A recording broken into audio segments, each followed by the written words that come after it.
All right, man. It is January the 5th, 2023, and we're here tonight with Mr. Chris Hauser after a 2 or 3 weeks sabbatical, a Christmas vacation, or Christmas break, so to speak. So, Chris, you got anything you want to start off with? Just Happy New Year's to everybody. Let's see.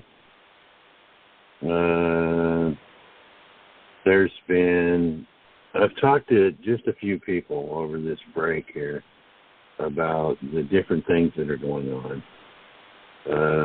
I've heard quite a few success stories with the W-4. I get questions all the time about how do I do my bills with this, and the way that I've only did it with the court cases, so I'm quite not the person that you probably want to talk to about how to do like a bill or something like that. But if you're going to do all of these at one time, I would naturally assume that you're going to do a W-4 on every one of the debts that you have, and then send them all to the Treasury under one 1040. Now, everybody's saying now, well, not everybody, but quite a few folks are saying now that you don't do it a 1040, but you have to do a 1040. You have to. Think about it this way. If you're going to do a W-4 or a 1099 for your job and send it in, well, naturally you're going to have to do a 1040 to receive any any monies back from the IRS or the Treasury. You got to do that. I don't know why these certain people out here are doing that, trying to say, well, you don't have to do the 1040, or you don't have to sign it. You have to sign it. If you don't sign it, they're going to send it back. But I have heard quite a few people talking about the success in that. And there's another thing going on with creating your own money orders. And there's been some success with that too. But until I get all this stuff compiled into one place where you can actually prove these successes, I don't want to get out here and share any kind of processes that are going to do, that's going to secure that. But a lot of stuff's going on. There's a lot of different angles to what's going on. Somebody sent me a link to a YouTube video that's one of mine, but I think it's Red Cat or something like that. And this guy that's doing these videos is teaching trust law.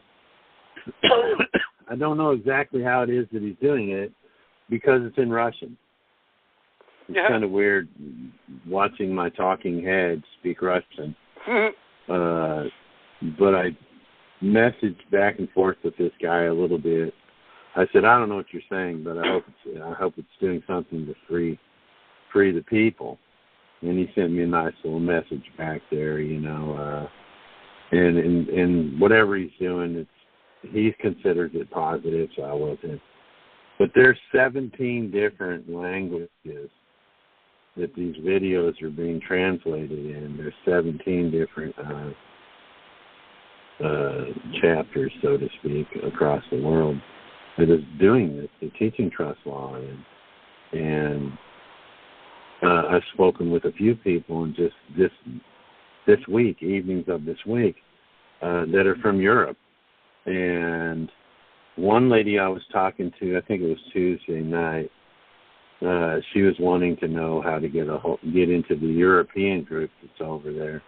And I sent her some contacts, but it didn't go too well. So she's asking me again. But I was talking with her, and she has a lawyer in the country she's in, over there in Europe, she's got a lawyer friend that's confirmed a lot of her questions that she has, and they, in their country there, they use, because so many countries use our dollar, they actually use our dollar. They're actually using our access to the banking system, and they're using our IRS. She said, oh, yeah, we use all the IRS forms. And the IRS is what does theirs for theirs. And like the Australian guy I was talking to a little while back, they have a federal treasury is what they call theirs. And they do the same thing. Australia uses the IRS just like we do. So there's a lot of people doing that. And here's the thing, Tad. There's a crazy amount of people. All they're concerned about is going to get this car. It's like going to get what? Get these cars with the 1099A. Oh, I see. A lot of the comments on YouTube are have to do with the 1099A getting cars.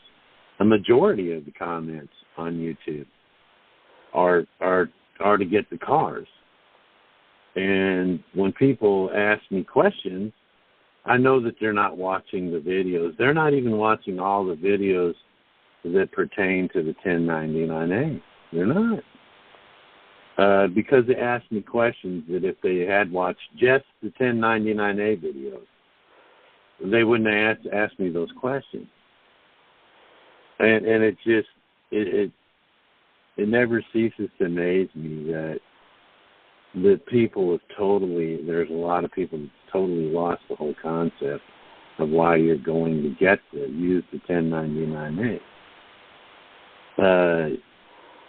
You don't go to 6 dealerships over the weekend trying to buy a car with a 1099A and send me a message saying, I went to 6 dealerships and this didn't work anywhere. And then I asked, well, did you take any pictures of your application? No. Okay, guy, I know you ain't even watching the videos, man. You ain't even watching. Well, the main purpose for doing that is to do the conditional acceptance. People don't get it, and it just ceases to amaze me how many people ask questions and then turn around. Every day I get someone ask a question, and then they turn around and say, oh, man, sorry, disregard that last comment because I got the question in the next video. Look, I get it. There's 80-some videos, man. Who wants to watch them all? You know? Well, there's a lot of folks that do, and they watch them multiple times. So I get it. I really do. But what's happening, Tad, is people are seeing the 1099A video, and they're sharing it with folks. And then when folks watch it, they turn right around, and all they want to do is, well, I'll try that. They watch 2 videos. I'll try that. Yeah, they got to watch more. And they're missing it. They're missing the point. Go get a car. I'm happy for you. But don't turn around and roll up on me later and go, hey, can you make me a private bank? I did the 1099A deal, and it worked. You know what I mean? Hey, can you make me a bank? No, because you got nothing. You got nothing to fall back on. You know, this is more about learning how to write the conditional acceptance and getting these in. One of the gals went to a hearing a couple of days ago, and her deal was, and all she did was sign the contract to buy a brand new It was a Jeep Grand Cherokee, $50,000-$60,000 Jeep Grand Cherokee, and it wasn't a super nice one either because they run quite a bit more than that even. But she signed the contract with the beneficiary signature, and within a couple of days they wanted her to come down and sign a new contract because they couldn't accept it. We can't accept the one with a beneficiary signature. Well, you already have. You've got a contract. So they tried to get a summary judgment a couple of days ago. That didn't work too well for them. And it's not over yet. But this, little old gal that went in there, her and her husband went in there, retired couple, went in there saying, I'm the beneficiary. You all are trustees. And by the time it was over, the administrator was like, well, I'm not making any summary judgments today. I'm going to have to read I haven't read all the documents that go with this request. And she said that this judge was super nice once she objected. She said the lawyer for the dealership talked for about a half an hour. And then as soon as he asked for a summary judgment, she stood up and said, I object. And then went to tell her side. And she said once she told her side and reaffirmed that this administrator was a trustee in the trust, he got real nice. He said, I've never been in a courtroom environment where I wasn't scared and where I didn't think that I had the upper hand until yesterday, 2 days ago. What she said. She said, I've never felt so good leaving the courtroom about who's really in charge. That's more important than getting a freaking car at the dealership. Know who you are and what you're capable of. That little old gal did. She learned. A lot of what she learned said helped. I talked to her yesterday. A lot of what she learned and she said helped was when I asked her about if she had read the habeas corpus yet. She said her and her husband read it once. And I mentioned a few things in it that she wasn't familiar with. And I said, well, you might want to check it out again. They both sat down and they studied it. And after they had studied it a second time, they realized a lot of the things that are in the habeas corpus can be brought up in a hearing, and they did. He said that was really valuable to her in her case.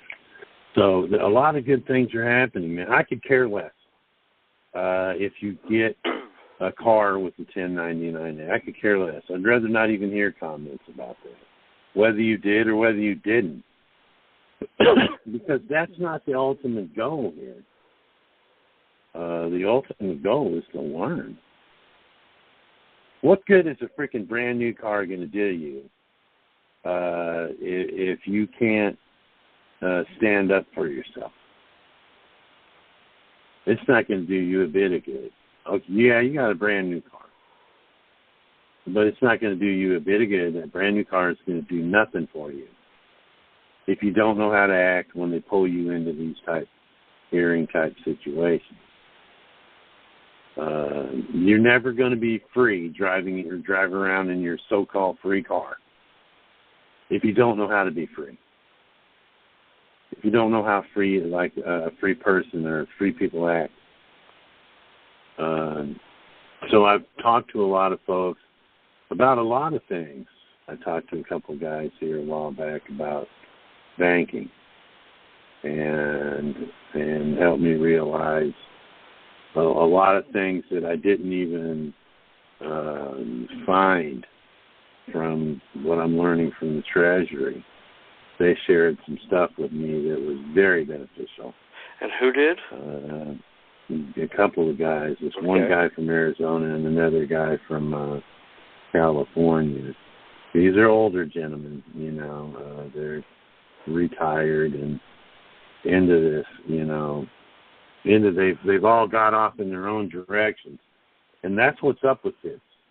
I've talked with so many people who have got in here and watched the videos and learned and had conversations with me and went out on their own in their different directions and then came back with other stuff. Hey, man, check this out. One gal I was talking to last night, she did a W-4 to add on a court case, and got a letter back from the IRS, and her message was, wait a minute. Her message was, my W-4 sandwich worked on my court case. I just got a letter from the IRS regarding it. They want me to get a printout of every payment I made and send it to them. Okay? She's about to get it. Every when the payment, IRS wait. Every payment that she made to what? I'm assuming into the case. Okay. She had some kind of case, and she had, because what they're going to do is they're going to go after the bonds, but they also want to know what you've done. Did you get court costs, fines, and fees? Well, if you paid that, they're going to say, well, it's court costs, fines, and fees.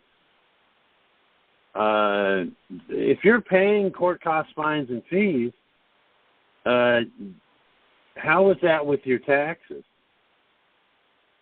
How is that money being transferred? I mean, if you pay the state for your license, right, how is that? That's a tax. When you're paying the government, the city government, and you're paying them, you're making these payments to them, or promissory notes. That's something else I talked about this week, promissory notes. And it's crazy. They're wanting, okay, we want you to tell us what payments you've made so far. Why? Because they're about to audit this case. And the same person was telling me about this group that's doing these, printing these, they're calling them money orders or checks. They're calling them checks, but really they're money orders. And they're monetizing them. I owe, one guy owed, I think it was like $15,000 to the IRS.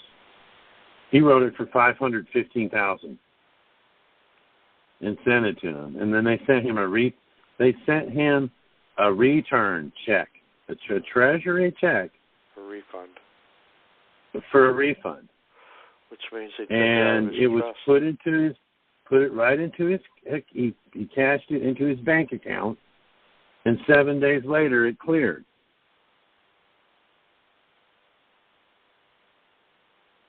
And this person that I talked to last night saw the proof.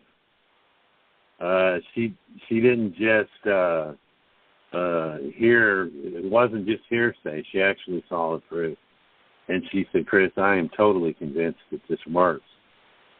I want to do it for you next. Tell me if you want to do it for me next. So there's stuff going on. The stuff that I talk to, I talk a little bit about the bank and what's happening with the bank, but I'm talking more with people when I get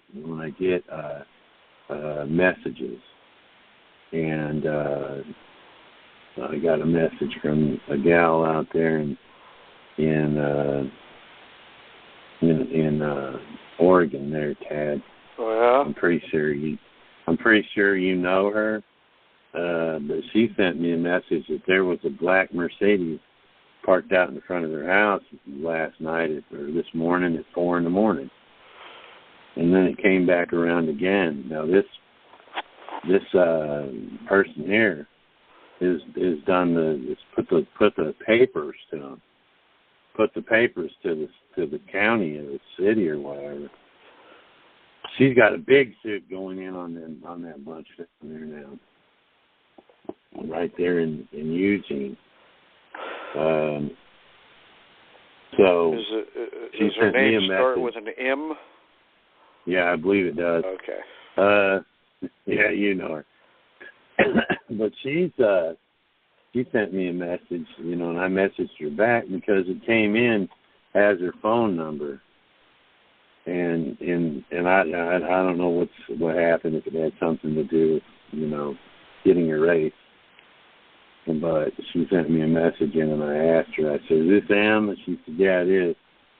So, but this is what you get.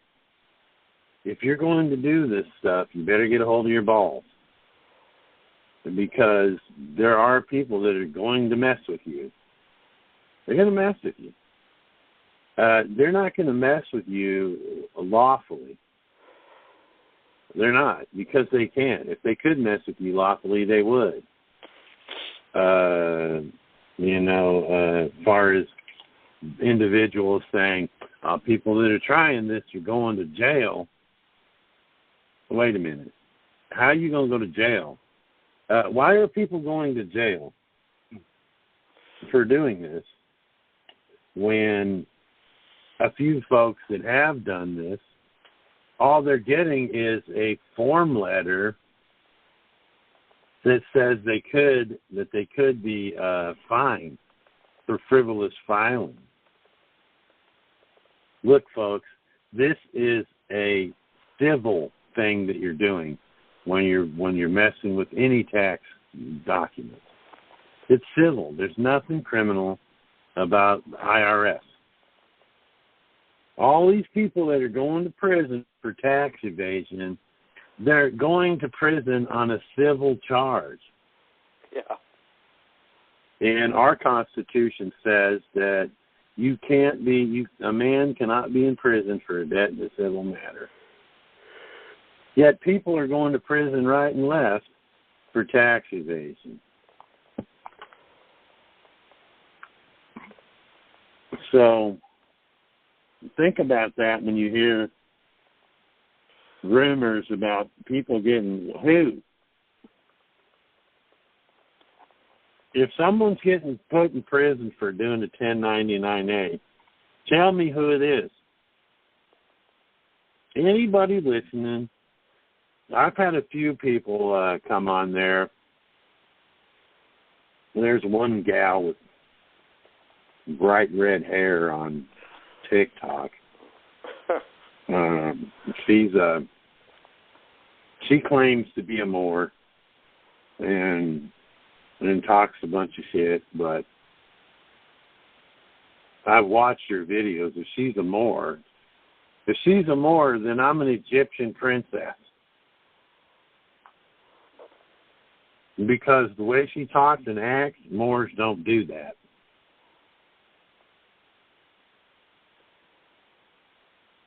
And I'm just saying, if anybody out there has any proof that people are going to jail or going to prison because of this, tell me their names.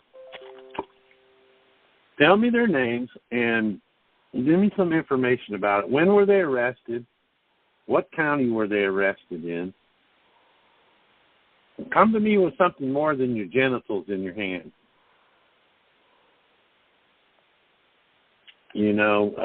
That's just the way I hear and see it. And then I start to wonder, are these guys feds? Because you see a video some TV puts out about, some newscast puts out about the 1099-A, and I'm sure some of you have probably already seen it, about the 1099-A and how people are, it's a sovereign citizen scam that people are trying to use to scam these dealerships. And then the dead giveaway is sovereign citizen. Only the feds call us sovereign. Only the feds and the police call us sovereign citizens. So, but yeah, I'm still talking. I'm still working. I haven't heard nothing from the Treasury yet. I was reading. About your bank? Yeah, about the bank. I was reading today. I was reading a document. I don't think I was reading it, and it was about.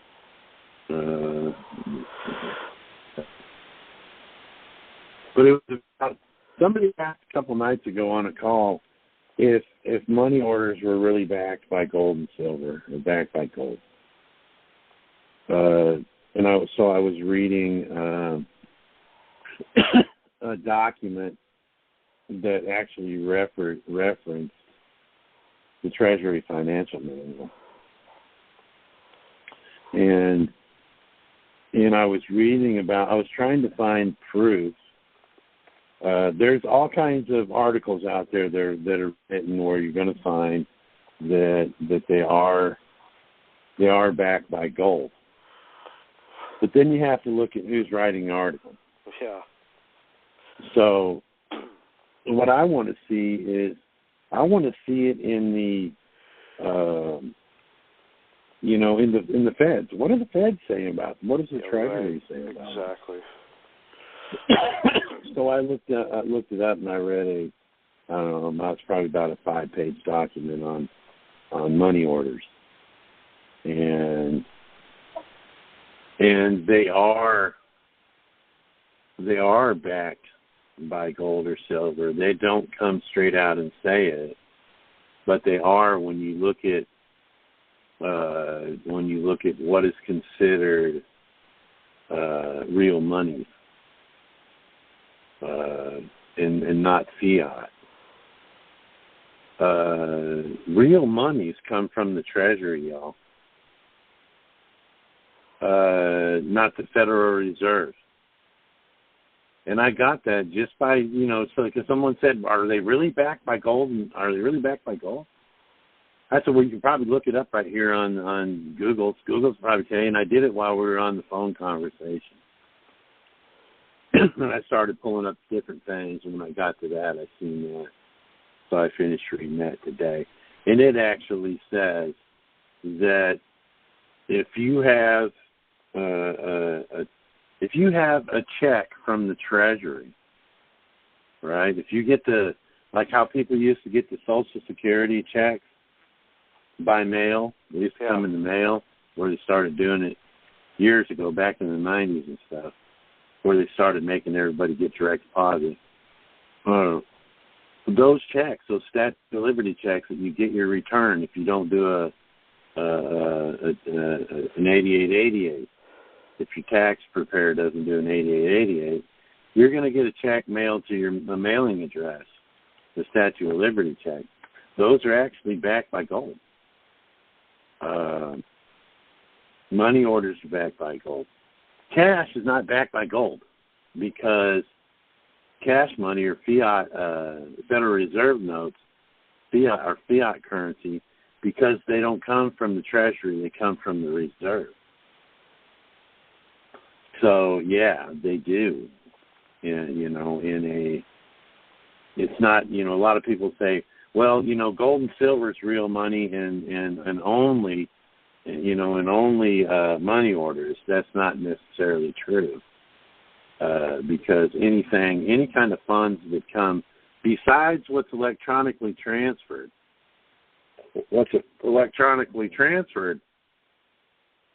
from the Treasury isn't backed by gold and silver. Is what I got from the document that I read this morning. So, and this is what you find, guys. When people have questions that you don't know how to answer, because you're going to get out here, you're going to learn you're going to learn from my channel, or you're going to learn it from something in the Telegram, or you're going to learn it from, the many documents that Tad's got on youhavetheright.com. And when people ask you questions, this one guy sent me a message. He said, "You're right." There's a comment on YouTube. "You're right. I tried to tell my brother about this stuff, and he looked at me like I was crazy." When you're talking about this stuff, a couple things you need to remember. Don't get excited. That was one thing I learned real quick. Don't get excited when you're trying to explain this stuff. Because when you get excited, that actually elevates the excitement in the person you're talking to. So it's best to remain calm when you're talking about this stuff. And then they're not going to get it. A lot of it they're not going to get. It's going to go completely over their head. Why? Because they're not even interested in listening in the first place. So you have to learn to talk with these folks. And when they have a question, don't make something up. If you don't know the answer, tell them, "Look, I don't know the answer. But, hey, let's see what Google says about it. Let's see what Siri says about it, or Alexa." You know what I mean? Because they will find that stuff for you. And if they don't have the time, say, "Look, man, give me a rain check on that, and I'll look into this, and I'll get back, and I'll find you some solid stuff." Then when you get back with them, you got something hard in your hand. You got something from the Treasury backing up what you're saying. You got something from the CFR backing up what you're saying. The American jurisprudence, or, if you want to argue you have the right to travel, look at Ron James Lyons, conditional acceptance, and look at the American jurisprudence when you look at laws, when you look in the pertinent law section of it. You're going to see American 11 jurisprudence and 25 American jurisprudence, and you're going to find scads of case law that says you don't have to have a license to travel. That's the stuff you need to. If I'm trying to convince somebody that I don't need a license to travel, what better proof is there than to jerk out the conditional acceptance on the speeding ticket and say, look at what American this isn't me, this is American jurisprudence. This says you have the right to travel. And look at here's all the case law that's that backs up American jurisprudence.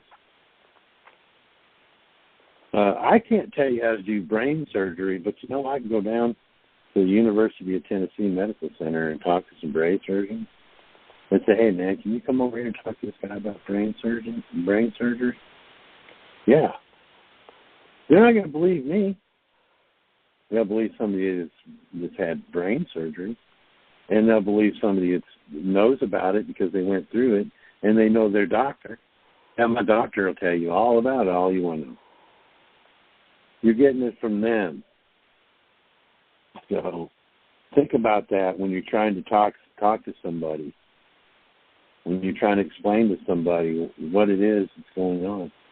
And it's all over, folks. Man, I've seen so many TikTok videos of different people getting on here and talking about the Second Amendment, and there's one guy on there, I've seen a couple of his short videos, and he's going on about state national, and talking about how you can't be a state national, because if you claim to be a national anything, then you're saying you're a citizen of that group. And sovereigns cannot be national, but that's the interest that's happening today. So are you ready to take questions? Yeah, let's go for it. So if you got a question, folks, hit *6 on your phone, and we got a few people waiting already. Let's see, Mary, quite contrary. Arlene, Happy New Year. Have a testimony. Thanks, darling. Some some positive results.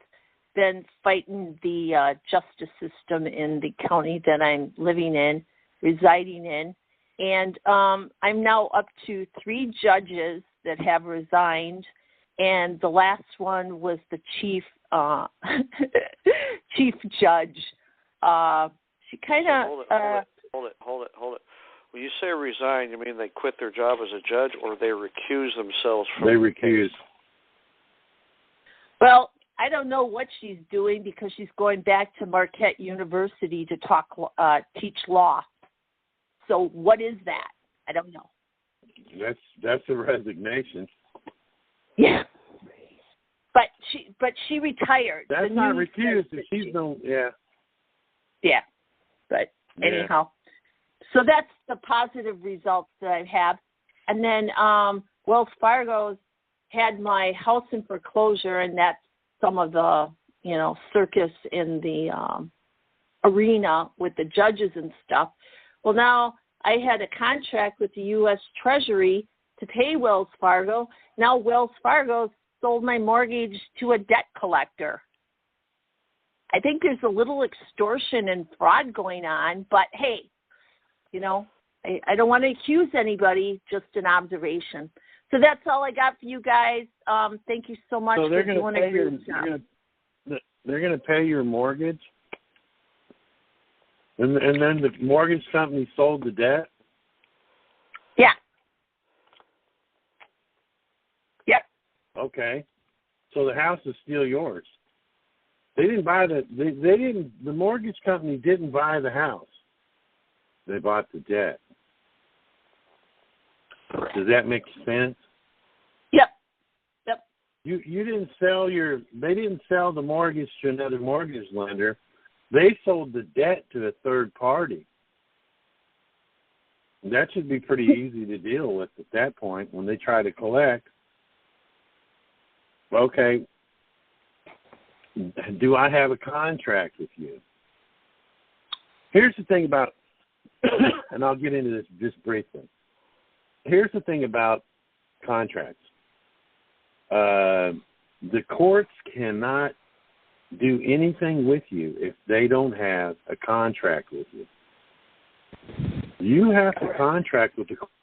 So if this third-party debt collector wants to take you to court, all you need to do is go in there and say, is there a contract? Do I have a contract with you all with my wet signature on it for you to even listen to this argument?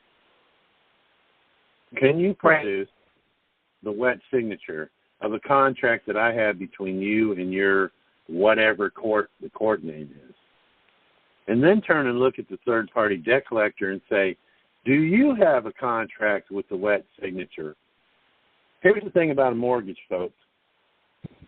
When you get a mortgage, right? I was talking about this over the break, too. When you take out a mortgage, you're actually, for 90 days, once you sign the contract, okay, it becomes let's see, now I got to bring this. For the first, after 90 days, it becomes the security. The first 90 days, it's a, if I didn't even start talking about it, I got it. Promissory note. Okay. For 90 days, for 9 months, it's a promissory note. And then it becomes after that, it becomes security. But after that 90 days is up, by the time the 90 days is up, the original contract's already been destroyed. The one with they make copies of it. They make copies of that. And then they destroy the original. So if you're in foreclosure, they have to, for one, the court that's handling it has to have a contract with you with a wet signature to even listen to it. And for two, the people that are trying to foreclose, or the bank that's trying to foreclose on you, has to produce a contract with a wet signature on it, and they don't have it. Right. But I've been back and forth with them. Yeah, anybody can win if you say, no. Unless there's some contracts. Unless I can see some contracts. Because it's a promissory note. A check is a promissory note. When you sign your signature on a check, that's a promissory note. It's a promise to pay. Now, until that check clears, it's a promissory note. After it clears, it's a security. That's where the banks are getting over. That's where the banks are getting over on everybody at. That's why the banks are so rich. But that's good news. Yeah, that's some good news. What if you don't mind me asking? What was the reason for you ended up in the tribunals anyway? To be Xing out the judges.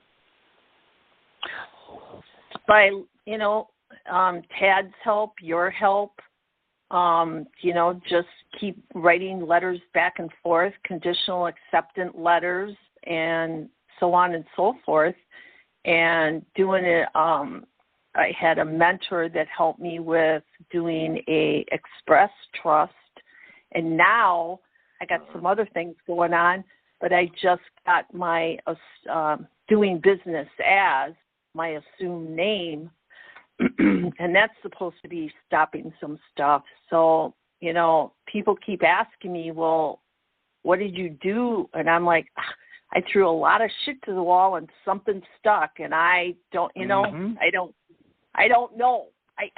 Chris, I don't know what I did, but I just kept persisting, and Yeah, they pushed and you pushed back.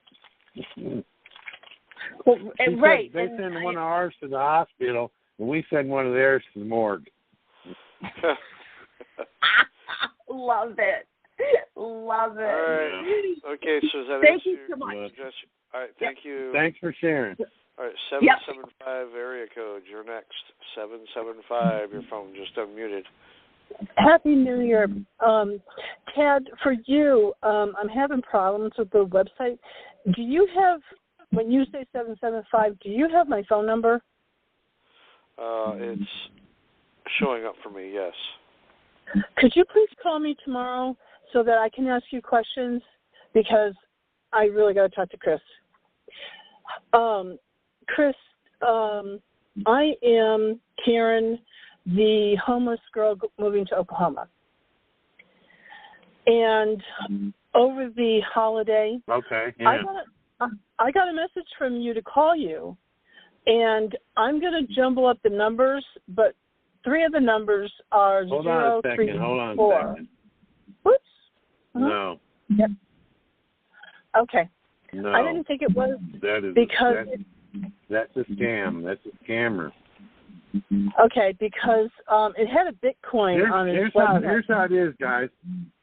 Here's how it is. If you're going to get my phone number, you're going to get my cell phone number. And what I'm going to do is, if you hit me on a comment and say, hey, man, I really need to talk to you. Well, what I'm going to do is I'm going to give you my email address.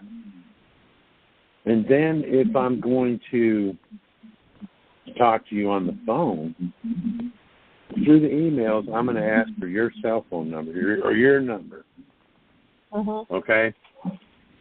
This is the only way I can keep my phone from blowing up, folks. I have to have a conversation through some emails. I know it's kind of time consuming and everything, and you can get more, say more done on the phone. But the last thing I need to do is have hundreds of people with my cell phone number sending me text messages. And believe me, I've done this with people before, and I get text messages that don't have nothing to do with anything. And that takes up a lot of my time. Ding, there's email. or a message. And then as soon as I open it up, there's 3 more dings in the same number. That takes a lot of my time up, and my phone's dinging like crazy. And I'm trying to call. If I give you my phone number, and I'm talking with somebody on the other line, and you're calling in, that's just more, more irritating or agitating while I'm trying to handle something that's important. And I know everybody's got important things. You're homeless. That's important. You know what I mean? Mm-hmm. But I have to be real selective about who I just give access to my phone with, because they gladly close it up. Well, but for those who need to know, I had made a comment on the habeas corpus. This person used a picture of you with a black T-shirt and then said, get a hold of him on WhatsApp.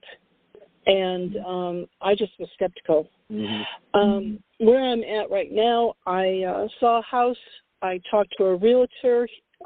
He acted at the time like he knew what I was talking about.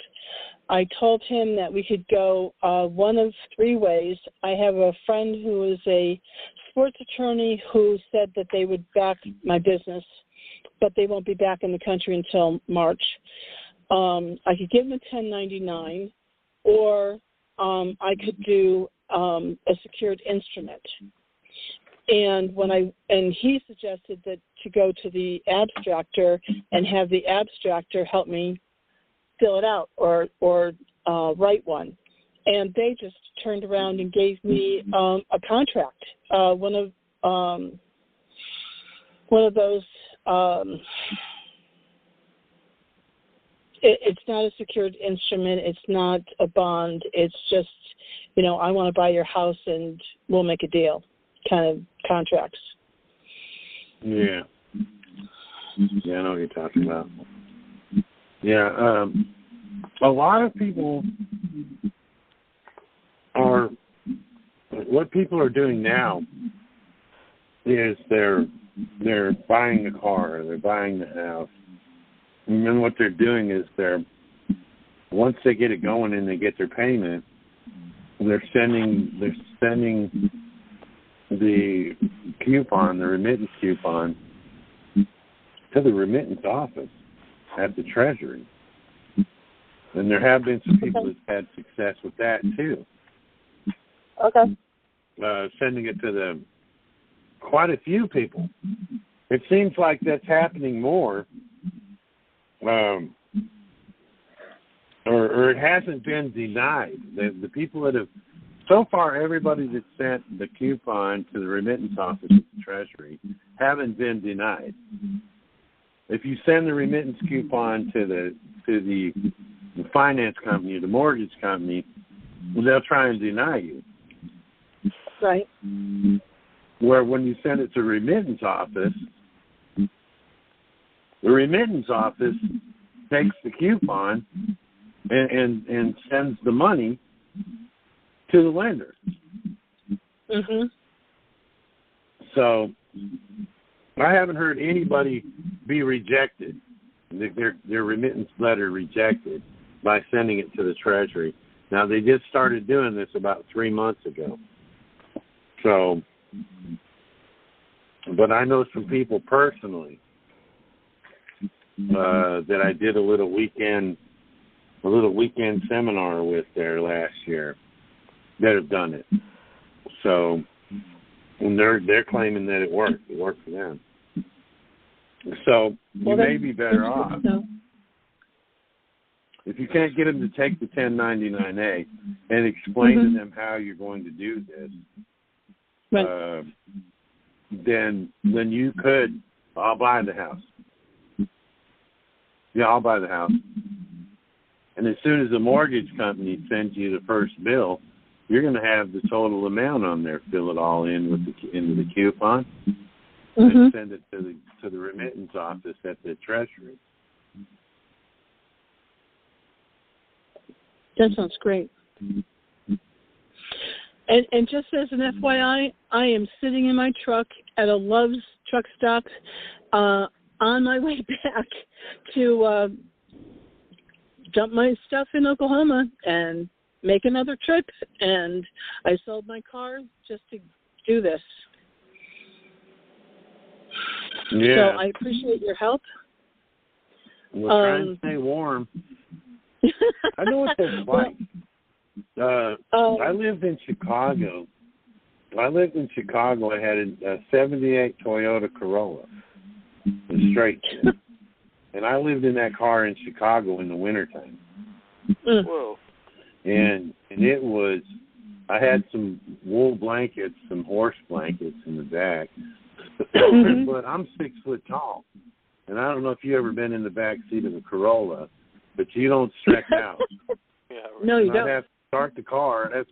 Every couple of hours I'd have to start the car and let it run until the inside got real good and hot. Then I could go back to sleep another hour or two. But I know what it's like to be homeless living in a car. So you do your best to stay warm. I've got about 5 blankets back there. Oh yeah, I got 5 blankets back there and a car heater where you hook it up to the lighter and you heat up the blanket and then you unplug it because they will catch on fire. And I've been good. In fact, I'm in Gallup because I don't want to go to Arizona because of the rain. Because there's a bad rainstorm coming. All right, so does that answer your question? Thank you, gentlemen. Tad, please call me tomorrow. Okay. I'll have the phone on. Thanks. All right. Thank you. Bye-bye. Thank you. 510 area code. You're next. Hello. Can you guys hear me okay? Go ahead. Yes, sir. Hey, Chris. And Tad, thank you. I was the fellow that asked you for a copy of Chris's petition, and you sent it to me, and I totally appreciate that. And Chris, nice work on this thing, bro. I really like it. You mean the habeas So corpus? that's the one. Yes. So anyway, I have a question, Chris, regarding the filing of that document. I'm in a different state than where the case comes out of. This is a federal case. I'm in a Nevada county, and I was in a San Francisco county where the case originated. So should I be filing locally or into the district that file it whatever where the case came? You file it in whatever county you're being held in or you are in. If you're out on parole, if you're on like federal parole, and you're in a certain county, wherever that county's at is where you want to file it. Okay, and you that's can cool. be on parole and still be incarcerated. You know what I mean? Because you really are. Being on parole is the same as being in prison. Yeah, I actually am. Yeah. I'm on home confinement, which is a quasi parole, and I'm looking at 5 years of paper that I just don't want to do. I've already done 15 inside, so I need to be done with this because I can't. My life has got to go on. This is crazy. So I have written to Lively, and and question about the purchasing a home with a 1099.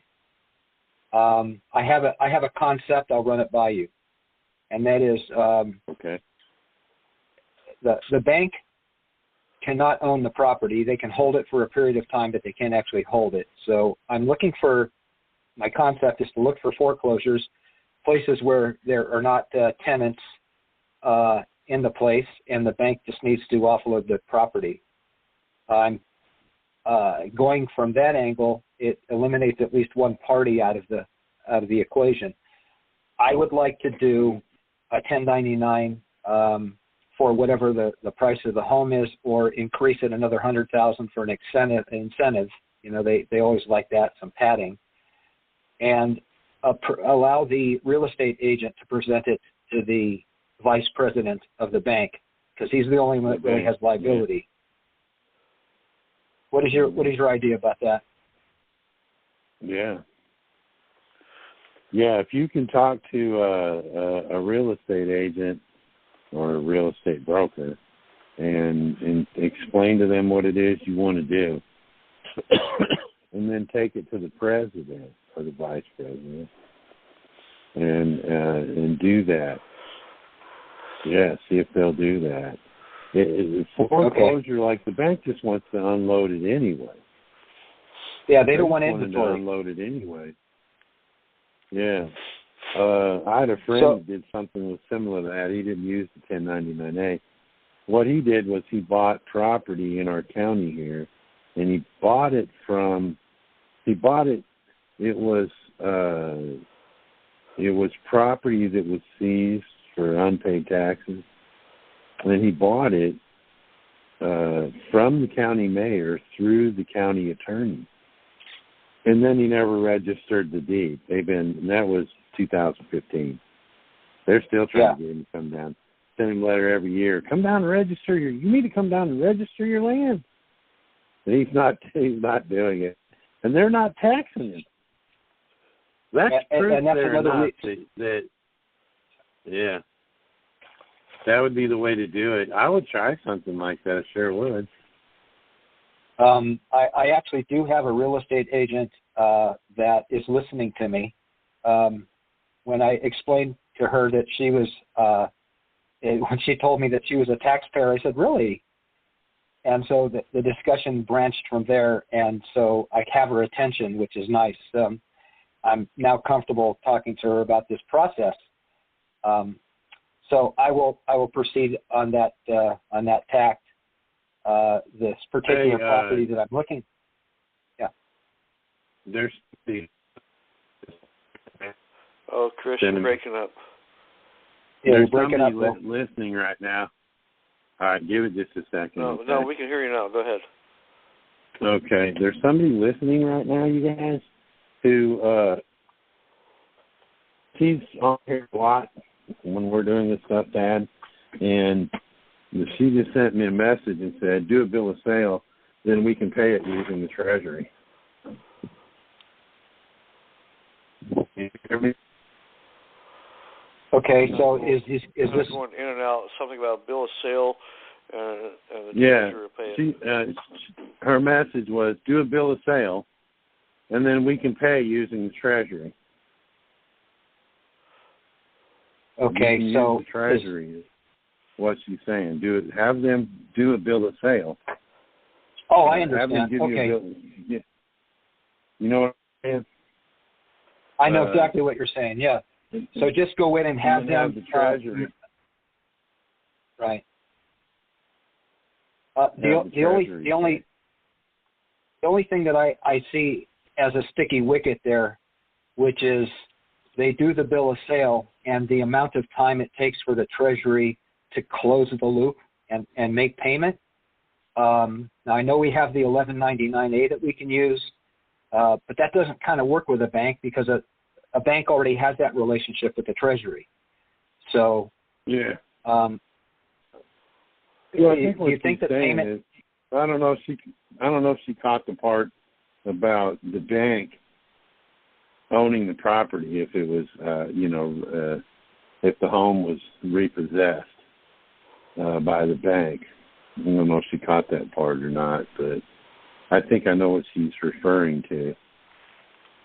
So that would be it's the off. And I know they make the off. The bank might.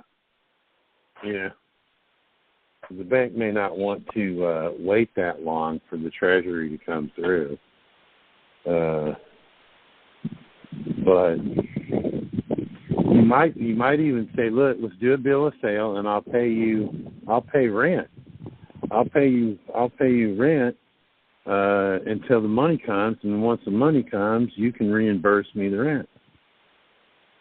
Or the other option is to just the other option is to double the amount of whatever it is that you're purchasing. If it's a $500,000 home, give them $1 million and they'll sit on it for as long as it needs to. Yeah, you could, but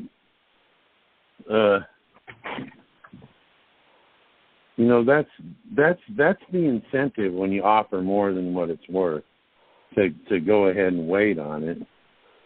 But well, I can at least give you a victory, a testimony of one with my restitution in my criminal case.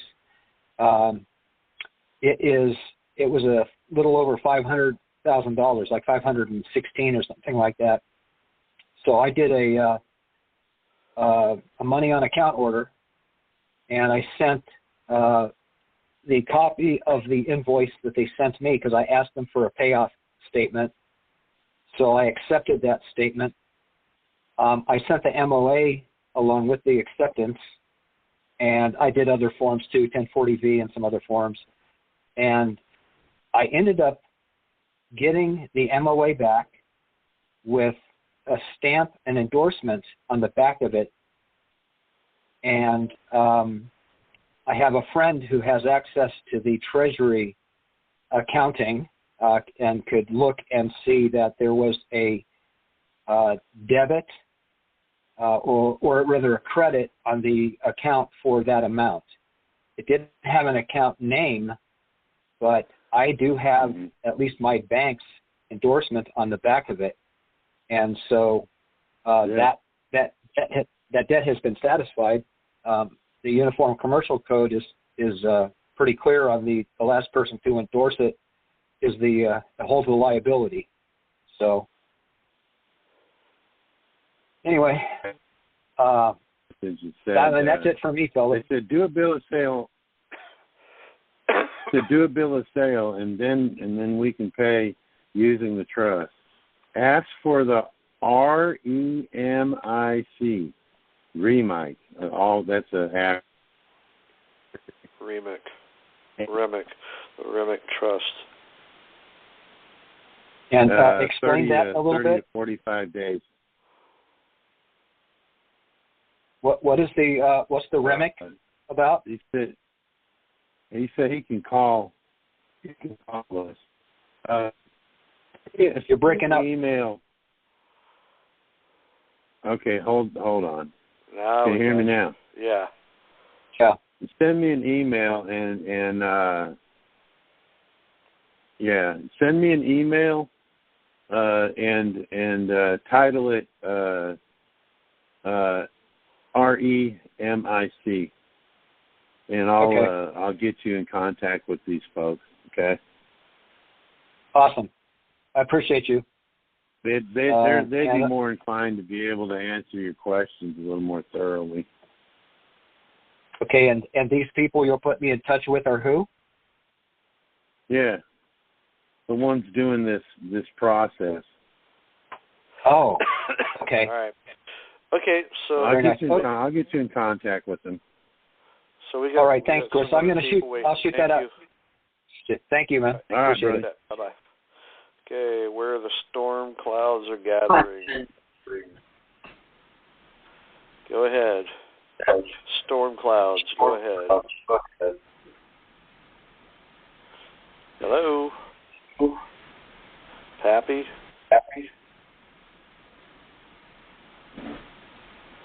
Hello? Yes, we're waiting on you. Go ahead. Hello? Pappy? Okay. Let's see. We'll go to 910 area code. You're next.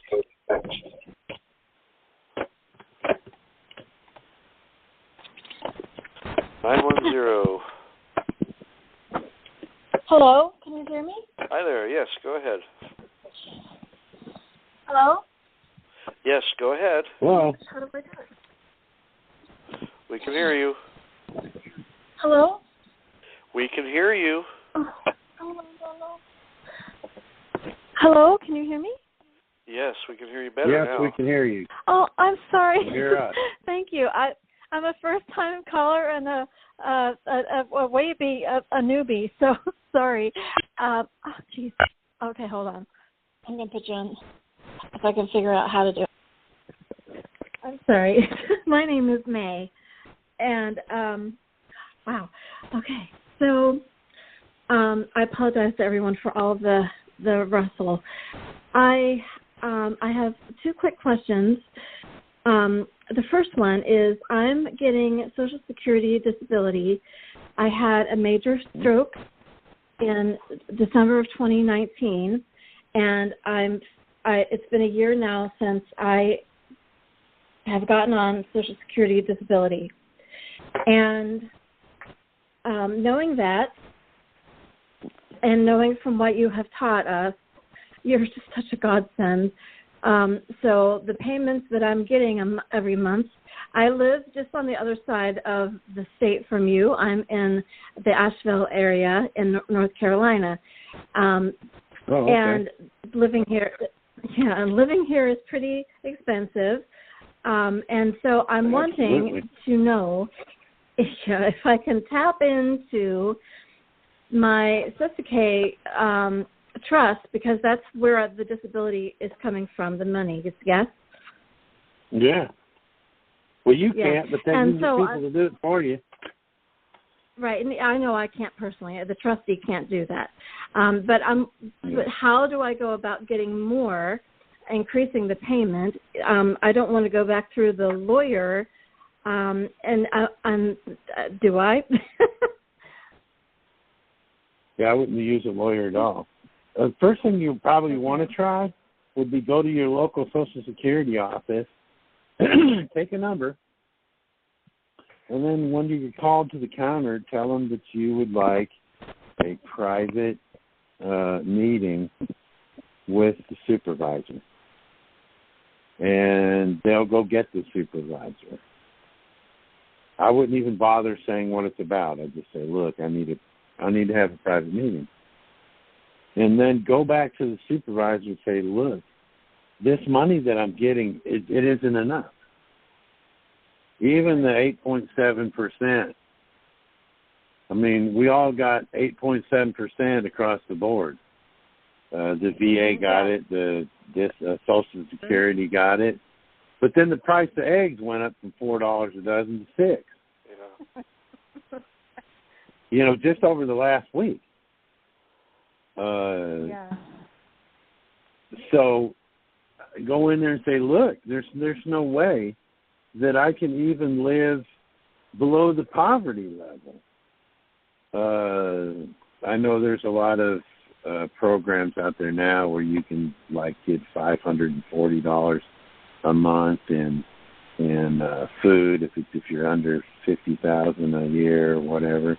So there are other offers out there that they can give you. But I'd go in there and say, look, this isn't enough. I need more money than what they're giving me. I can't afford to keep my home and pay for the gas and the lights and all that. I can't pay for the necessities. I need more, and you are my trustee. I'm telling you that I need more. And if they're not telling you, well, look, let me see what I can do. If they're trying to hem-haw around and, well, there's nothing I can do about that, well, then you and your principal are malfeasing in office. I'm telling you, especially if you can get them to agree. Can't you agree that this isn't enough to live on? Well, yeah, I can agree with you, ma'am, that it isn't really enough money to live on. Okay, if you know this and you can say this and you still don't want to do nothing about it, you're malfeasing in office. You can play nice and talk nice. But what you got to do is you got to get them stove up. You got to get them trapped up in their words. You just said yourself that it wasn't enough money to live on. Now you're telling me you're not even willing to do anything what's necessary. You know, I'm not asking for thousands of dollars a month. I just need more. I can't live on what you're giving me. That's the first thing to do. That's the first thing to do. And see, because I actually talked to an individual that did that. She was on SSI, and it's nothing. It's $800-900 a month here in the state of Tennessee. She went down there, and they gave her the max amount that they could. And what does that tell me? That tells me that they could give you more, that there is a max amount. They're just not willing to give it to you. But when you ask, the max amount? Well, that's what I'm saying. If they can give her the max amount, then they weren't giving her the max amount when she went in to ask. They actually told her, this is the maximum amount of money we can get for you. And I think she was getting $1,200 or $1,300 a month on SSI. Wow. I'm assuming that's what you're probably getting, right? SSI. Yeah. SSDI. I'm on Social Security Disability Insurance. Yeah. Well, SSI is supplemental insurance. SSI. Supplemental insurance. So I'm on disability. So you probably get a little bit more than the SSI is the if you never worked a job in your life and you never worked enough credits to even qualify, then you get SSI and it's $700 or $800 a month. My wife's I worked on SSI. Yeah. So you worked and got enough credits in. They surely could pay you more. Repeat the last thought, please. I said they can surely offer you more then. Yeah, I'm getting 18 something. Okay. I'll just tell them it's not enough. Well, I'll go at it from that angle. Hey, you live here in Asheville, don't you? You telling me that you make enough? You know, if she's wearing a rock on her finger, you know, you're in here working for Social Security as a supervisor. Your husband's probably working too, right? If she's got a rock on her finger, you know, are you making enough to survive on? Well, if you're not, you know, if she's not wearing it, she's a divorcee, probably has some kids, you know, trying to raise her kids probably on her own. You telling me it's easy for you to live on what you're getting? Right. Well, then and you're working for me. That's right. Well, and so I'm up for review as well on food stamps. And I'm supposed to, now I don't have a contract though, so though it is coming, that's also coming from the Cestui Que, yeah? Yeah. Yeah. Oh, yeah. So I'm Everything getting an interview. Comes from the trust. Right. Well, I'll have to decide what to do about that, but the disability is a bigger thing. I'm wanting more from the Cestui Que. And I looked real quick on your channel for YouTube, but I only saw one video that you did on SSI, and then I felt comfortable asking the question because I didn't want to overlap your answer repetitively. So, thank you. Well, I remind these people that they're working for you. This Social Security supervisor, you're her boss or his boss, whatever the case may be. Remind them of that. Look, you get paid good money because you're working for me. Yeah. And you're working for me as a trustee. Right. And I'm the beneficiary, and I need more money from my trust. I'm the beneficiary. yeah, what's up? Aren't you gonna do right by the trust? Really? You want to go there with this? You know what I'm saying? That's how I play them. Yeah. And they get straight real fast. Every time I play the beneficiary card, anytime I'm having any trouble getting any of my trustees to do anything, I play it hard, especially when it comes to the VA. I'm learning how to speak up for myself.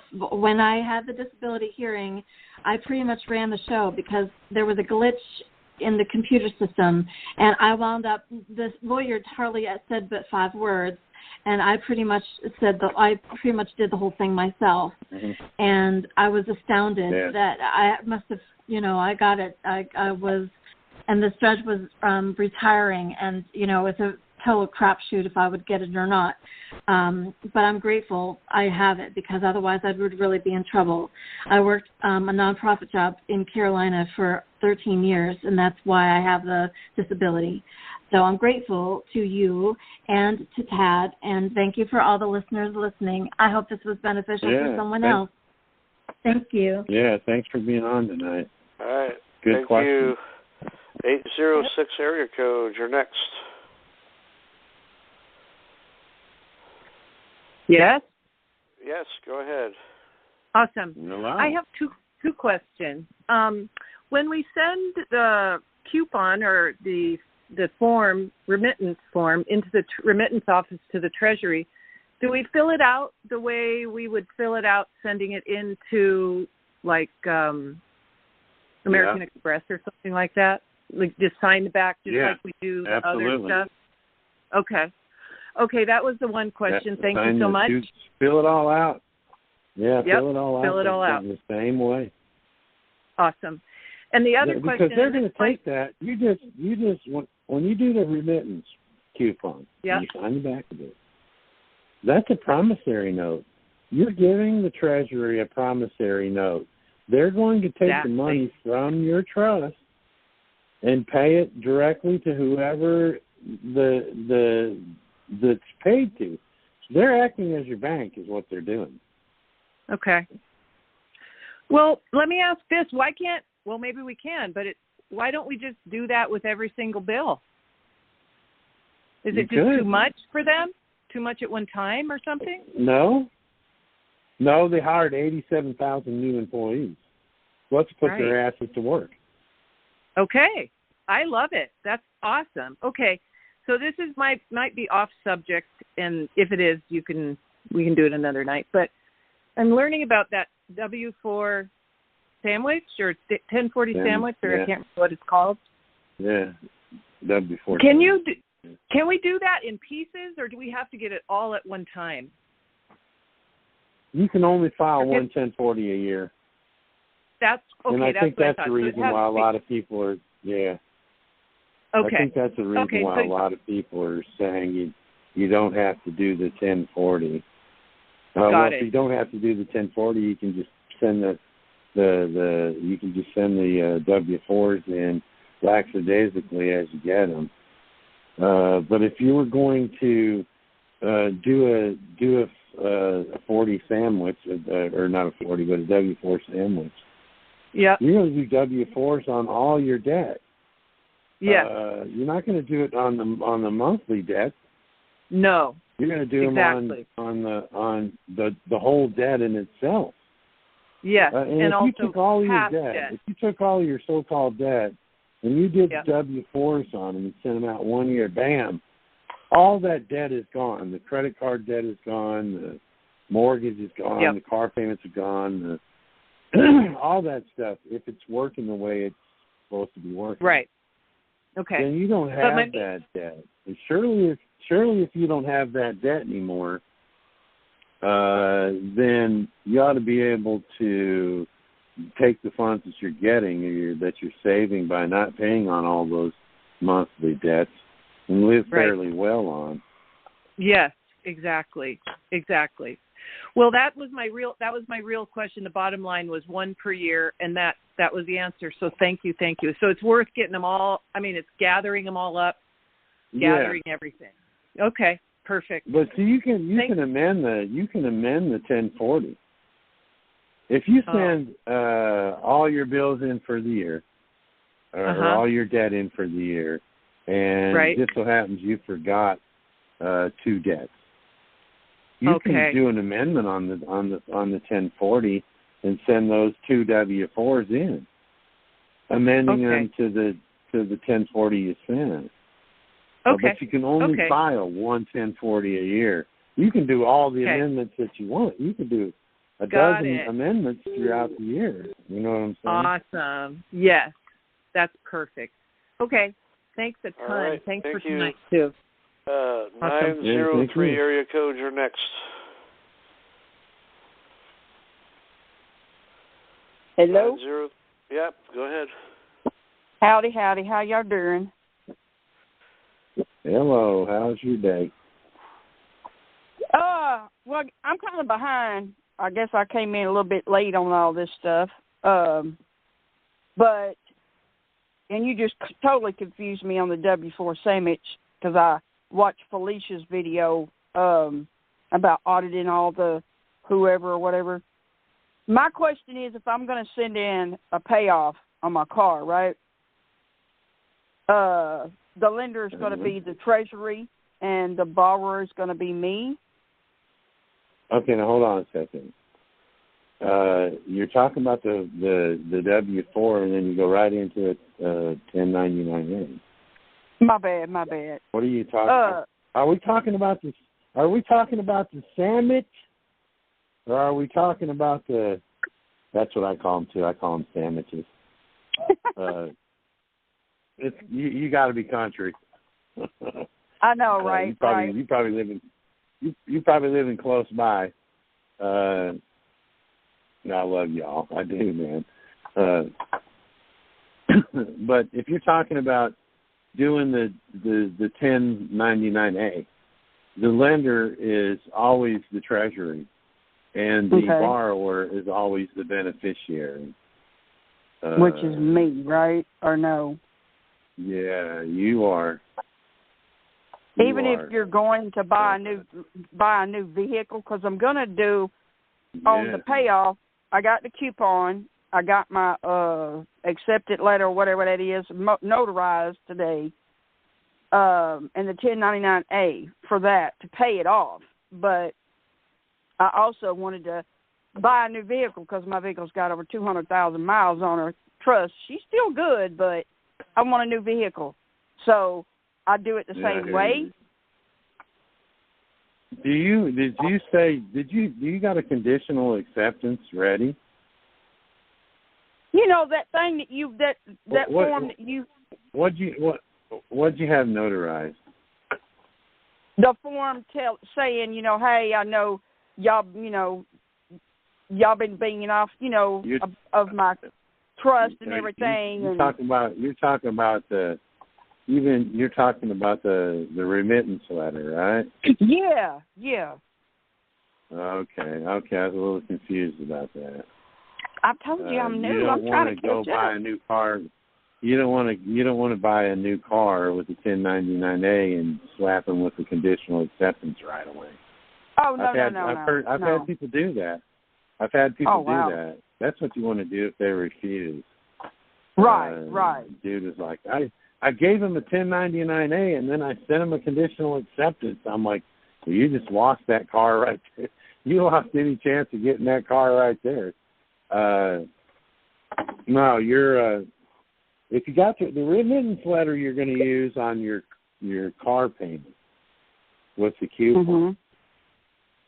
The 1099-A would be what you use to buy something in.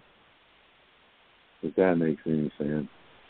So I don't have to. You buy a brand new car. If you go down and buy a brand new car, you use a remittance letter to pay off your old vehicle, right? Then you go down there and buy a brand new car. Then you go down there with the 1099-A. They're going to do the rest of this stuff. It's just good that you know what the trustee is supposed to do. And when you look at the 1099-A and Treasury is the lender and you are the beneficiary, the borrower, you don't have to put the dealership's name anywhere on that 1099-A because the OID and the 96 and the 40B is what's going to make sure that they get that money as a trustee. There'll be two trustees involved when you're doing a these 1099A dealings. One's going to be the trustee, is going to be the treasurer, and the other trustee is going to be the dealership or whoever's selling you the car through the dealership. They're going to be trustees. That's what gives them the right to get the money. So you would put the lender, the trustee, and then the borrower would be that company, right? The borrower on the 1099A is going to be you, the beneficiary. Okay. The Treasury is already a trustee. They know they're the trustee. They're the ones that hold your trust. Right. You don't have to put anything on the 1099A about them being a trustee. They just are. Okay. The dealership, whoever's going to receive the funds and process the paperwork, is the trustee. The bottom of the 96 can be signed with the dealership guy, the general sales manager or whatever. He can sign that, and then he can put over in title. He can put trustee, but he doesn't have to put trustee because he already is one. He already knows he's one. They'll know he's one when the 96 crosses the desk of the Treasury. They're already going to know that the guy signing the guy that signed the 96 is a trustee. Okay. So we've really got to go through all this with. Question? Yes, sir. Yes, sir. Well, if you're trying to do this with a dealership, you really need to know what you're talking about. That they're going to have to do. Not only do I know what I'm supposed to do as the beneficiary, let me show you what you need to do as the trustee. You're going to fill out this document, that document, and this document. And this is how you're going to fill it out. You're ready to show them how to do that. When they see I was that, going to send it to the CEO. I was just going to send it to the CEO of the company, not go to a dealership. You see what I'm saying? So you're going to buy a brand new car at the dealership, and then once you get then how is it you're going to send it to the CEO of the company? Because I already have to send in the payoff for my car, so I was going to send. So the payoff for your, what is it like Ford? Is it Ford Motor Credit, and you're going to buy another Ford? Yep. You buy another Ford? Yep. Then you're going to want to buy a Ford directly from Ford instead of a dealership. Right. If you're going to want to if you're going to do something like that, you're going to want to place an order for them, have it ship it to wherever you're going to be. Right. That's how I would do that. First things but first. You know what, though? The Ford, you know how tough Ford is if you ain't never dealt with them. The car that I have, I took them to the BBB because that car was in the shop 27 times for the same thing. Yeah. So when I turned them into the BBB, they won. I mean, Ford ain't going to give an inch if they ain't got to. Look, I ain't got nothing against the Ford, okay, and nothing against the Ford at all. But I bought a brand new Mercury Tracer in '88, and I paid all the way to the last two payments on that car, and then I fell off a cliff and shattered both my ankles. After doing that, I called Ford Motor Credit and said, look, I just got my unemployment because I was drawing unemployment after getting out of the military after Desert Storm, and they said, oh, yeah, we'll work with you, and just let us know, every couple of months, get a hold of us, let us know how it's going. As soon as you get your disability, what we'll do is you notify us, and we'll let you pay the last two payments, then you can pay the interest up on it, and we'll send you the title. I said, okay, cool. 3 months later, they came with the tow truck and towed my car away. What? I swore right then and there that I'd never have any more dealings with Ford or Ford Motor Credit. And up until just like, I don't know, last summer, I allowed my wife to buy a Ford only because it was a good deal.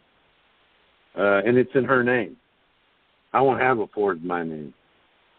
I've had Fords in the yard before and in the driveway, but I won't have one in my name because they're not going to ever do me. I'm never going to give them the chance to do me dirty again.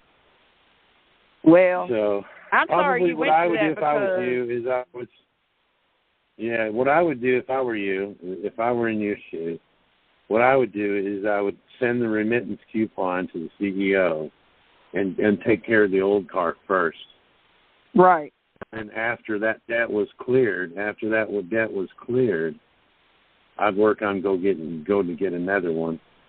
I don't know if I'd try and melt the two together, the two deals together.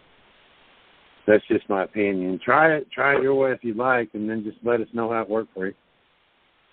Okay. All right. Thank you. Appreciate you. You bet. 657 area code. You're next. 657. Oh, is that me, man? Oh. Yeah, that's you, man. Top of the twilight. Happy New Year, everybody. Yeah, man. This is Thomas. You, brother. Hey, the text message I sent you 2 days ago regarding the Form 114. Did you have a chance to look that up yet? No, I haven't. Okay. Basically, what this is, I just sent you an email with the link to the FBAR, which is the Foreign Report of Foreign Bank and Financial Accounts for FinCEN.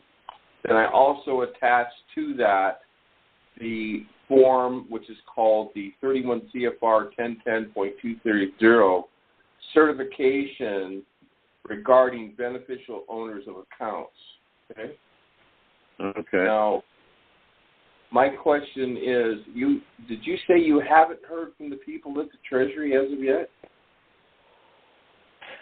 No, not yet. I haven't heard from my Treasury agent guy yet. Okay. All right. So, do you know who Smoking Baby is? Yeah, I do. Okay. All right. He's the one that started the. He's the one that my first thing I found about him was he had a Telegram channel for the W4. Correct, and that's called the W4 Open Mic Chat. Now, what I did,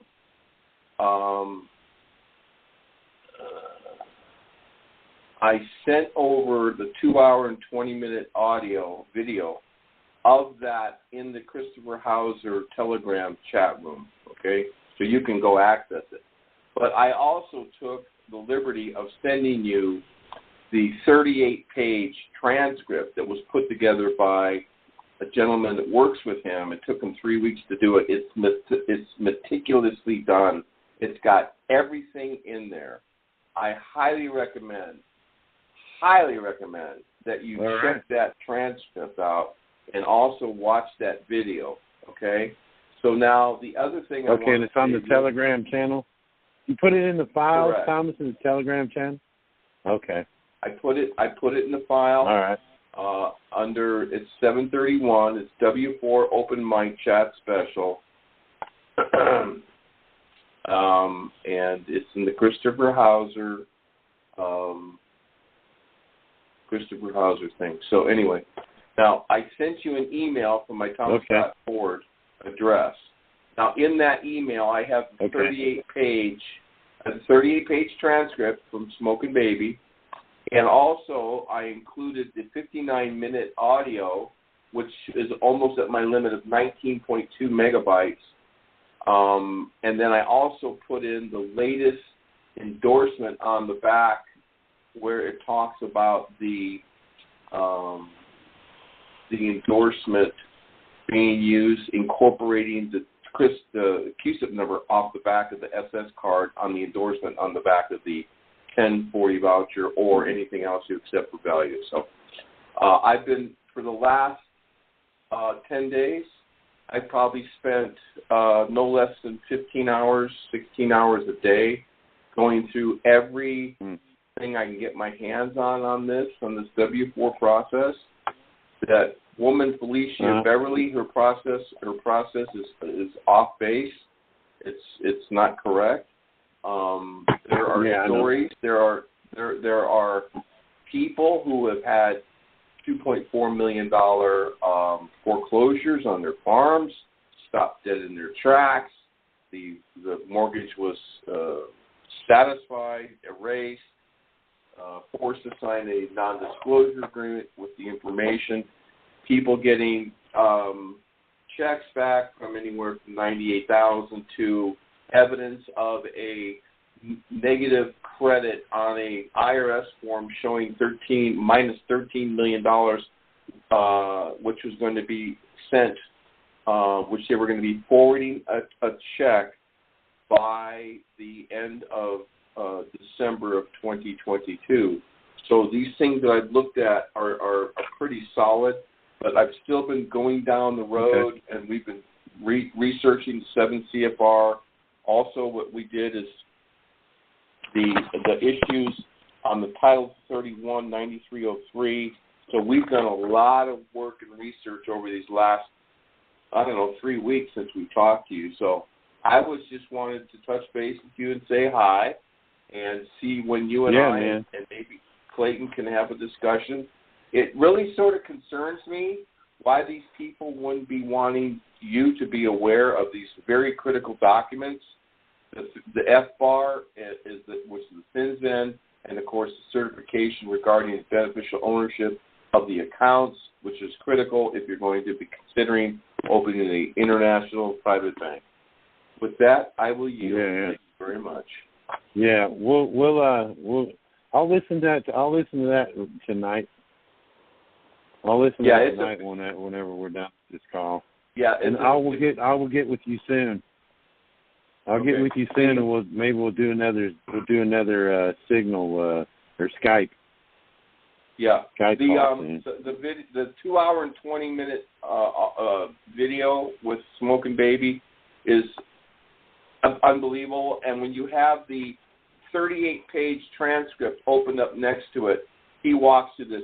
You know what's been created is what's called a demise charter. The first time we used that SSN number basically on an application, which became the contract, is a demise charter. And anybody on this call might want to look that up. But that charter runs for a period of 75 years. Then it's mandatory retirement. So it's similar to what's called a bareboat charter. But the information in there, brother, like I said, I've been going 15, 16, 18 hours. So I was up till 3:30 this morning listening to a 6 hour and 5 minute audio. So anyway, thank you so much for allowing me to speak. I wish everybody a happy New Year. Yeah, Thomas. Thanks for joining us tonight. Thank you. Thanks for joining us. Throwing a few nuggets around the call. Yeah, God bless America. God bless the people of Russia and Ukraine, and hopefully somehow we can come to a conclusion of this catastrophe that's taking place over there. Thank you so much for allowing me to speak. Yeah, Thomas. Be blessed, good brother. All right, 313 area code. You're next. 313. Hello. There you go. Go ahead. Hello. How you doing? My name's Letitia, and I'm currently in a process with a dealership. I did a consumer credit transaction in December, and the contract wasn't disclosed, and 15 different banks pulled from my credit report, and they also used my husband as a co-signer. Originally, I didn't need a co-signer, but they used him as a co-signer, and they pulled his credit 15 different times. And Ally Financial ended up being a third-party debt collector, and they admitted to being a third-party debt collector. So I read over the contract, and the dealership is the only one that's on the retail installment agreement and the contract. And they also, we signed off and we wasn't disclosed that we were signing over security of interest of the vehicle. And so the third party, they slapped me with a 19% interest on a car that's only worth $9,000, and I'm paying a $16,000 loan. And currently they got me paying like $384 a month plus 19% interest. And so I wanted to validate the debt, but I wasn't sure if I should do a letter of rescission or do a 1099-A first to see if they accept it and use the letter of rescission as a conditional acceptance. Yeah, I would try that first. That way, that way it gives them the opportunity to refuse the payment. When they do that, when they refuse that, then you don't owe them anything. That's, you know, that's a good thing about that. When you offer, if the coupon that you're sending in is a promissory note, and they refuse to accept that, a lot of folks are doing these coupons and they're making money orders out of them. Is what they're saying, with all the UCC and all that on it, you know, and all this stuff they write all over it. But it's a promissory note, and if they refuse to accept that, then there isn't a debt anymore. Okay. You can actually, you know, if they try and sue you, you can say, "Whoa, wait a minute! You know, I got proof right here that I sent you. I made an opportunity to settle the debt. You refused to accept the payment. Did you refuse to accept the payment?" Because see, that's what's happening. All these people are going, you know, I got a thing back from Wells Fargo, and they're telling me that they're not accepting it, but they never send it back. You have accepted it. Yes, you have. Yeah. Don't tell me you haven't accepted it, because you have accepted it. If you hadn't accepted it, you would have sent it back. So if you're not accepting it like you claim you're not accepting it, then I don't owe you regardless. So this might be a good time for you to say you're accepting this. And send me send me a statement with a zero balance. Send my title. Now, what do I do about Ally Financial? Because I don't even know where they even came in at. I don't know how they ended up on the contract. They're the third.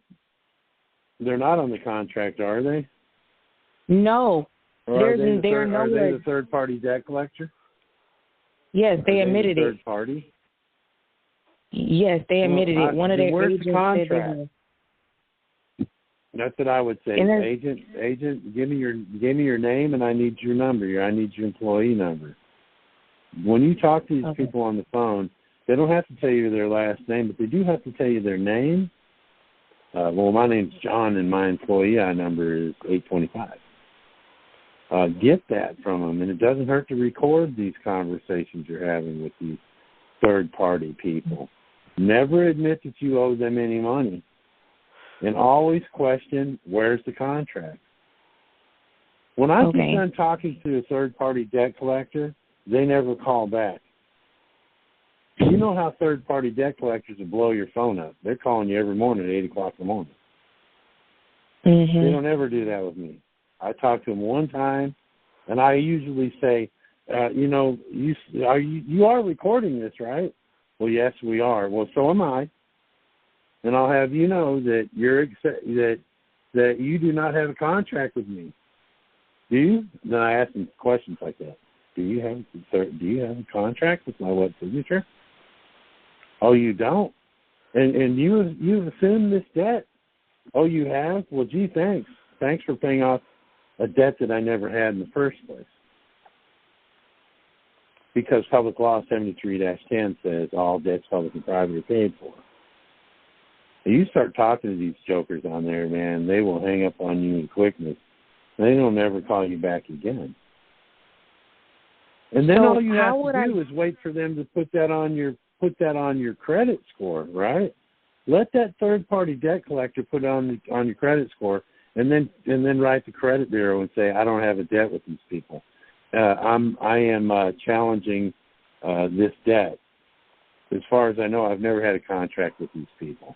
And they will take that off your credit score until that third-party debt collector can prove that they borrowed you money.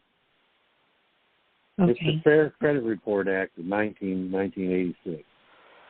It would behoove a lot of you guys, if you're dealing with bad credit, to look at that act. I think it's 86. The Fair Credit Report Act of 1986. Look at that. It says it in there. It says it in there. Well, how do I keep them from repossessing my car? How do I keep them from repossessing my car? The third party? The third party? That's I'm sorry, what you saying? If the third party debt collector comes to repossess your car, they've stole your car because they have no contract with you. Well, if you want to keep them from taking it, you got to hide it.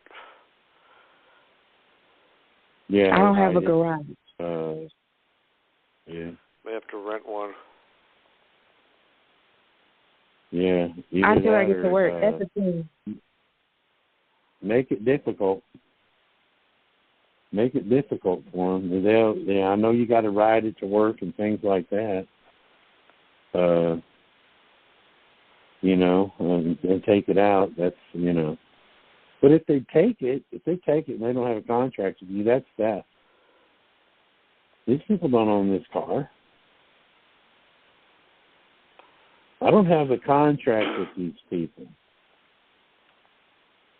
Charge them, go down to the police department and charge them with theft. These people stole my car. Oh, well, the repo man come and got it. Well, then charge the repo man too. Because if the repo man doesn't see a contract with my signature on it, then they don't have any claim to that car. And then what I would do is I would lien the tow truck company. I put a freaking big lien on those guys. And then I lock their gates on their lot. I lock up the gates on their lot. No. You ain't using this lot or these trucks you put in the money. You're gonna pay a lot. You're gonna pay a lot more than what that car you stole was.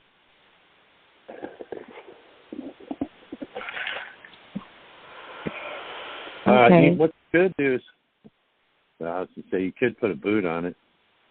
Carry a boot. Carry a boot. I was thinking about doing that. You can buy. That's what I was thinking. I was having a different way. Just keep it in your trunk. And then if you pull into the parking lot at work, pull in front of a car. In most parking lots, you're face to face with the next car. Right? Pull in and then put the boot in front.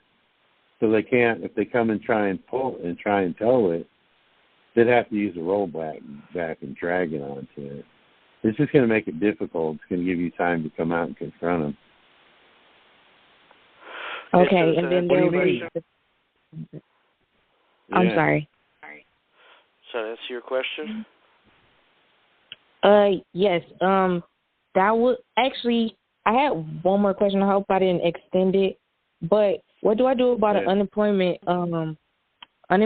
that's not giving me my unemployment benefits after being fired from a job? Because I did my research about the unemployment, and it's connected to the Cestui Que Trust. You get fired, they're supposed to pay you. I don't know what state you're in or whatever, but in most states, if you're fired from a job, everybody's always told me, oh, don't quit, make them fire you. If they fire you, you got to pay unemployment. Conditionally accept unemployment offers. See how quick they pay you when they get served. Go down to the unemployment office and say, look, man, why am I getting my check? And what's your name again? I need your name. If you're not paying, if you're a trustee, you go down to the unemployment office and fill out the form. You're going to put your Social Security number on the form. Guaranteed. I want to file unemployment. Okay, here, fill this out. You fill it out and you take it back to them. You go talk to one of their unemployment officers, and you make them trustee. See how quick they're ready to pay you when you're in there telling them, look, you're trustee in my trust. I'm the beneficiary of this trust. Do not give me unemployment when you're supposed to by your own guidelines is malfeasance of office, and I will bring up felony criminal charges on you and your principal if they refuse. You know what I'm saying? They actually did. Down there at that. Yeah, that they would be the did thing. with Also, you're refusing. Yeah. Then I so get it. We you do got it a letter, a denial letter. You got a denial letter with someone's signature on it. Yes. It was for my husband. He got a hearing, and then he got a hearing, and then any paperwork that you got will have someone's name on it, and then you're going to get them and the principal when you're doing a conditional. If this is your husband's unemployment or yours unemployment, then that's what you do. Do a conditional acceptance. Use those letters as exhibits. Write them in the facts. In the facts, you're going to say stuff like you're going to actually quote the law that says they have to give you unemployment if you've been fired. That's going to be one of your pertinent laws when you write this against the unemployment office. And then get everybody involved. Get the commissioner. Of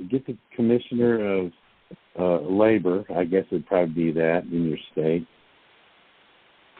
Whoever the commissioner of your state's labor department is, get them. Get the agent that signed the paper and get their principal, the unemployment office, wherever that is. Get them. And serve them all. Okay, you're not going to give me my unemployment? How about giving me $8 million each?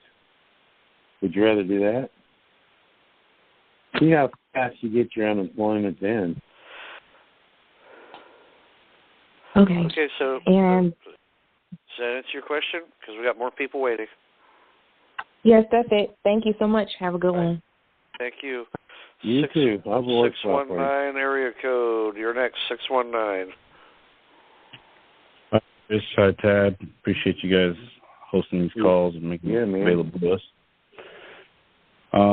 Last month, there was a lady named Force Forward, and she talked about a 16-ounce paper that you write your conditional acceptance on.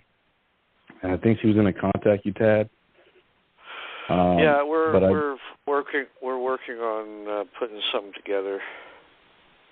Okay. My question was, I never heard about the 16-ounce paper or 20. I don't forget if it was 16 or 22. 32 pound. 32 pound. Okay. Do you have any info on that? What's the significance of that? Do you know what she was doing? Well, I've heard this before. 32 pound bond paper, which is, I guess, what they print bonds on. But then again, you got GSA bonds. I think they're printed on standard paper, but I don't know. That's the purpose of it. It's just typical bond paper. It's because you write out you print your bill or whatever on bond paper since it is the bond. Okay. Oh, the Social Security or the birth certificate, the Social Security card's bond paper. Okay. You know?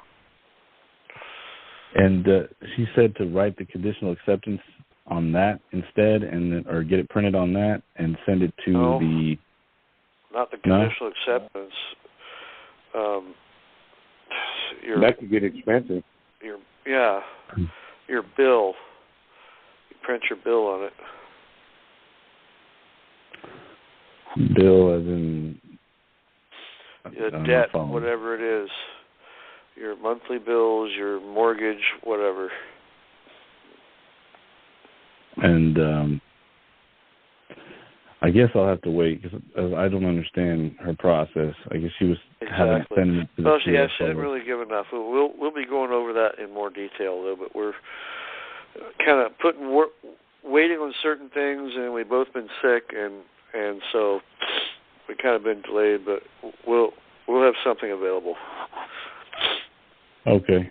I wanted to kind of throw out a question here. I'm going on a different route. I sent a conditional acceptance with the remittance coupon in July, and then I sent them a 1099A, and I said, if you're not going to accept this, here's a 1099C just in case, so you can cancel the debt. And I showed them the UCC code that said, if you deny a lawful form of payment, well, now I don't owe you. So after the first month, they were working with me. They were asking questions about it. After I explained it to them, I think they got a little shook, and then they stopped talking to me about it. So I've been playing, letter tag with them, and I know your path on this would just be send the conditional acceptance and go for the millions.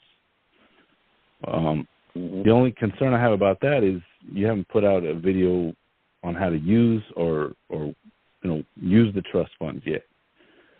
So I know that's probably coming. But I just wanted to say that what the route I'm taking is I filed a tax violation form and reported it to the IRS.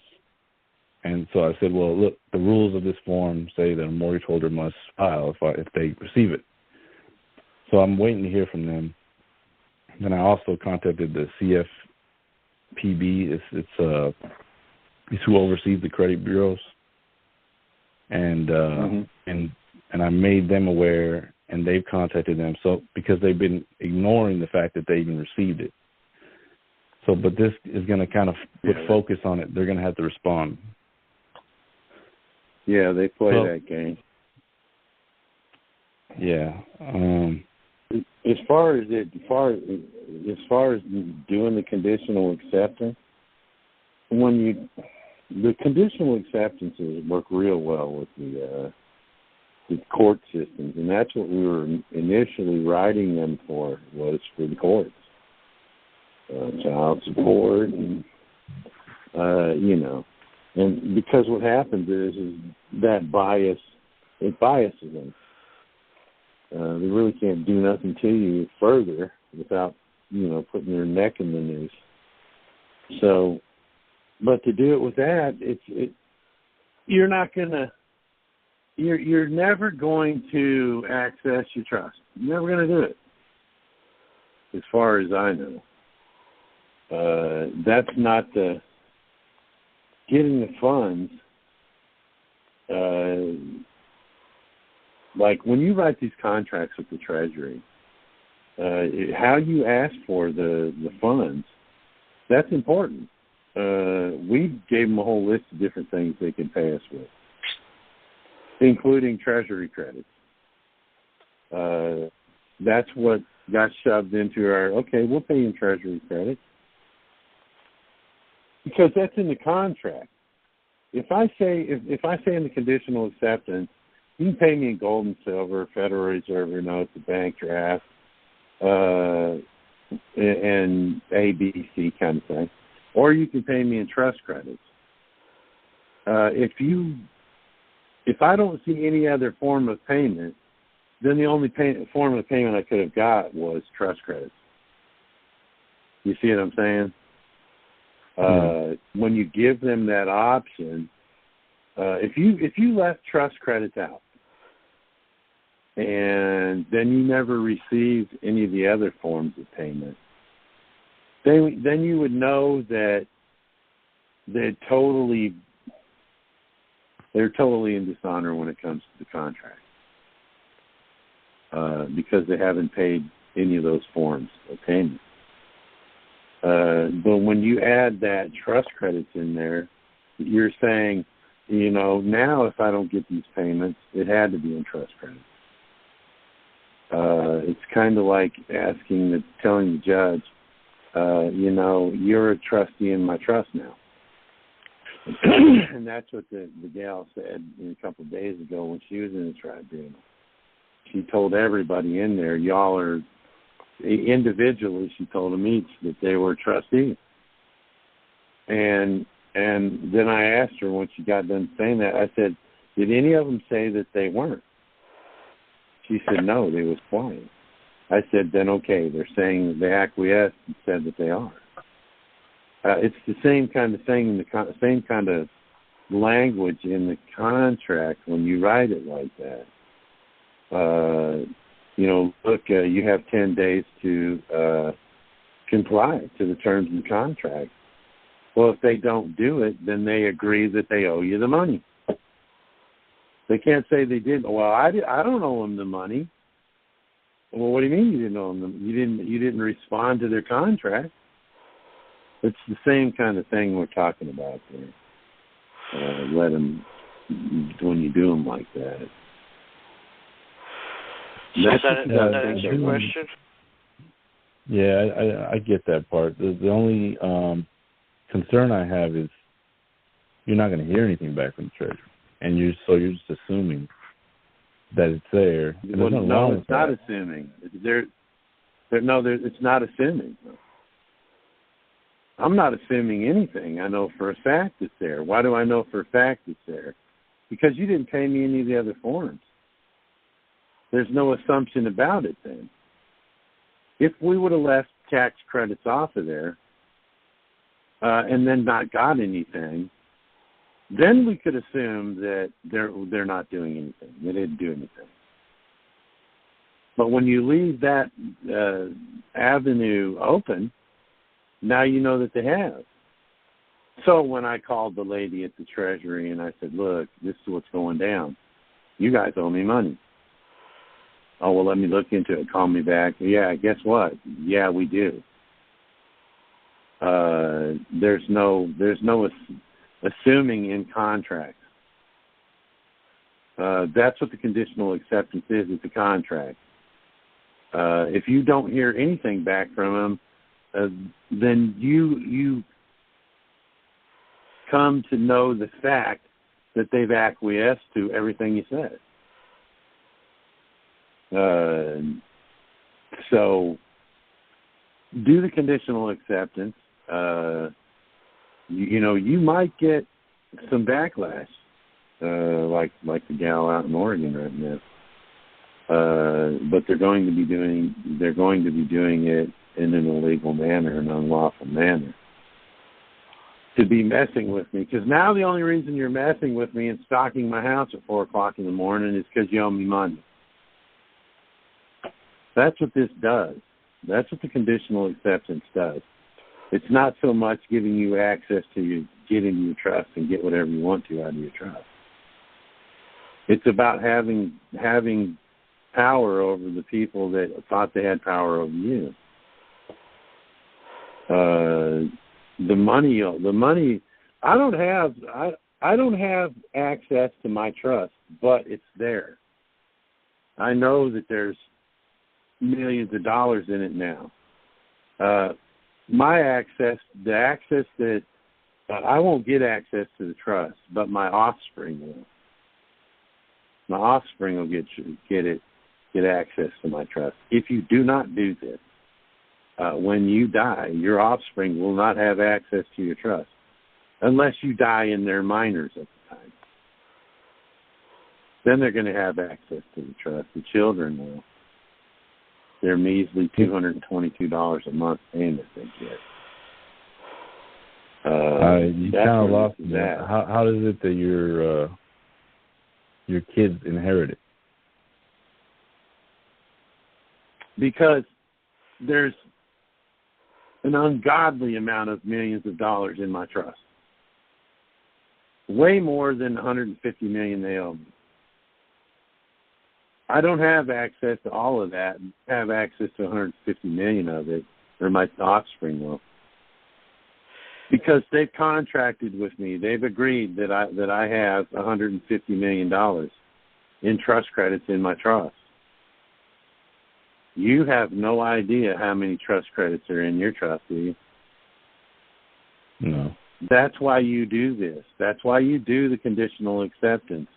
And I would advise anybody to put it down there or give it to me in trust credits. Because by doing that, now you have, that's what makes you a secured party creditor. Everybody throws that out there, the SPC. You want to be a secured party creditor, do the conditional acceptance and contract with the Treasury. Now the Treasury will be in agreement with you that they owe you money. Why? Because they're not saying anything about it. They have 45 days. When you send them that contract, when you send that notarized or monetized conditional acceptance in there. If I don't hear from you in 45 days, we got a contract. That's contract law. That's contract law. If I contract with you and you don't dispute the contract, then you got 45 days. You know how people's got 72 hours to return anything from the contract? Well, they've got 45 days to respond. You know what I'm saying? That's where this is beneficial at. And I can't get all the hundreds of millions of dollars or billions of dollars that are in the trust.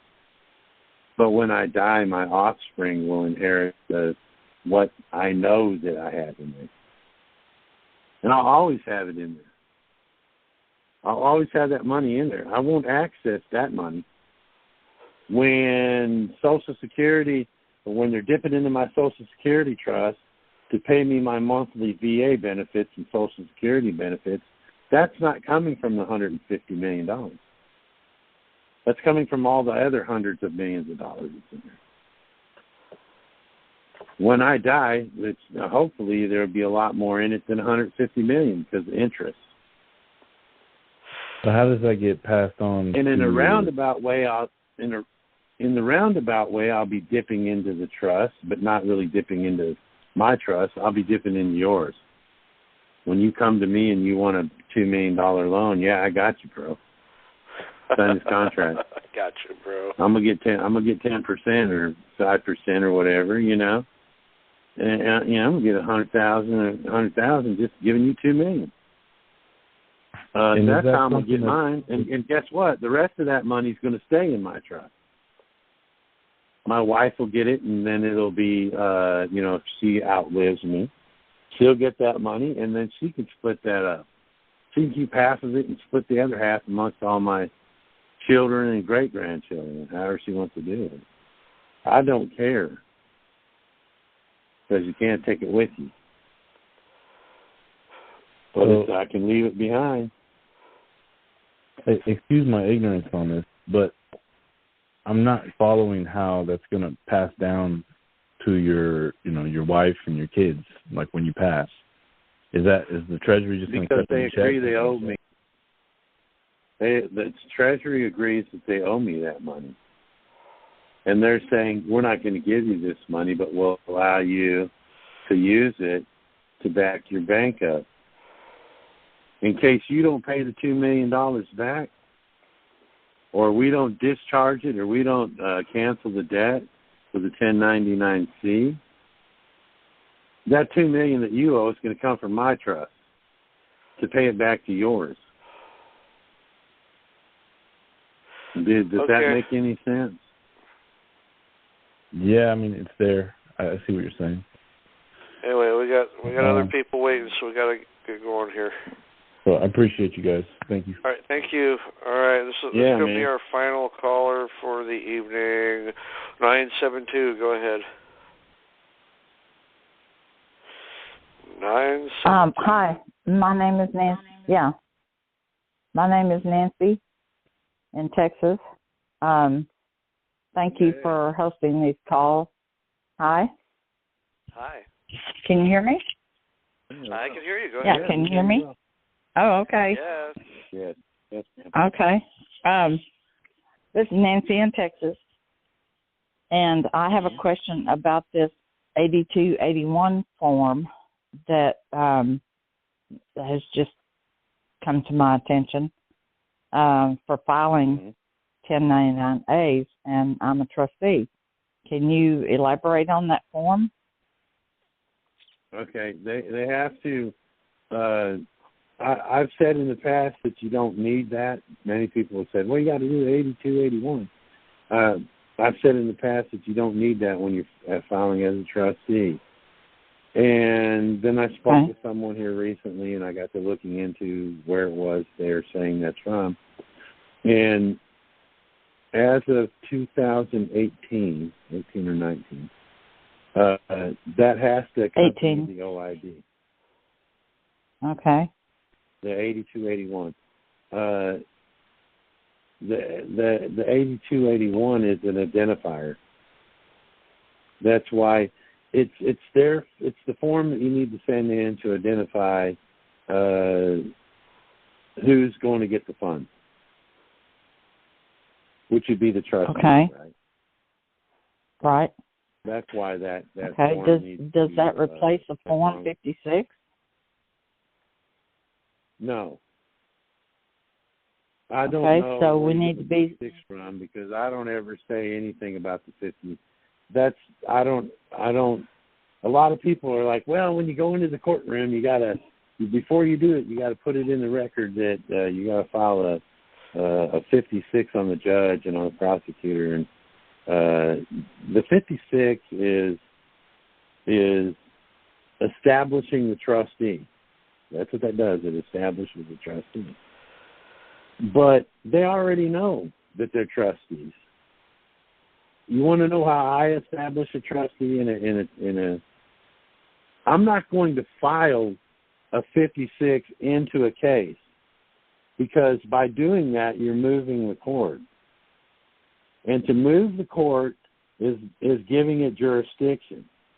Anything you file into the court concerning your case grants the jurisdiction to the court. So you're better off when you go in there to challenge the jurisdiction. I don't need to 56 you guys, because I'm going to sit here and tell you that I'm the beneficiary. But this is I'm challenging the jurisdiction. You are a trust. You are a business entity court. That's what you are. And this is a trust action. All crimes are commercial. All civil issues in court are commercial. Everything's commercial. Why? Because they're using the trust. It's not me that's being charged. I am the beneficiary. It's the trust that's being charged. That they are trustees in. So why should I have to sign a piece of paper or file a piece of paper telling them what they already know they are, or should know that they are? Your Honor, or Judge John or Judy or whatever your name is, you're already aware of the fact that this is a trust action, and I'm the beneficiary. You should be aware of the fact that a beneficiary can't make any decisions in the trust. Now, that's what you want me to do while I'm here, correct? You want me to make some kind of decisions for the trust? For instance, plead for the trust, knowing full well that I can't be the trust and the beneficiary at the same time. That's why you can't make decisions for the trust. Making a decision is being the trust. They already know they're trustees. I don't see any. If I hit you with my car, bam, and I get out and I pull out a 1099A and I say, ma'am, I'm so sorry I hit your car, man. I got a 1099A right here and all the paperwork I can show you need to fill out to send off to this. I'll fill this out for $100,000. Will you accept this 1099A? Well, yeah, sir, I'll take that. As soon as you take that 1099A, I don't have to 56 you. You already are the minute you accepted that Social Security number. You're going to hand them a 1099-A that says beneficiary. Christopher -A: Hauser, beneficiary. Then put my the borrower's TIN number, the Social Security number, on the line. Here you go. You become a trustee. I don't have to give you a document saying you are. You already are once you accept that number, just like the judge already is when he accepts that case. Well, that 8281. That 8281 threw me off because. Yeah. 80. Okay. Yeah. Well, because I've been following your flow chart for 1099A submissions exclusively, and this is the first I've heard of an 8281.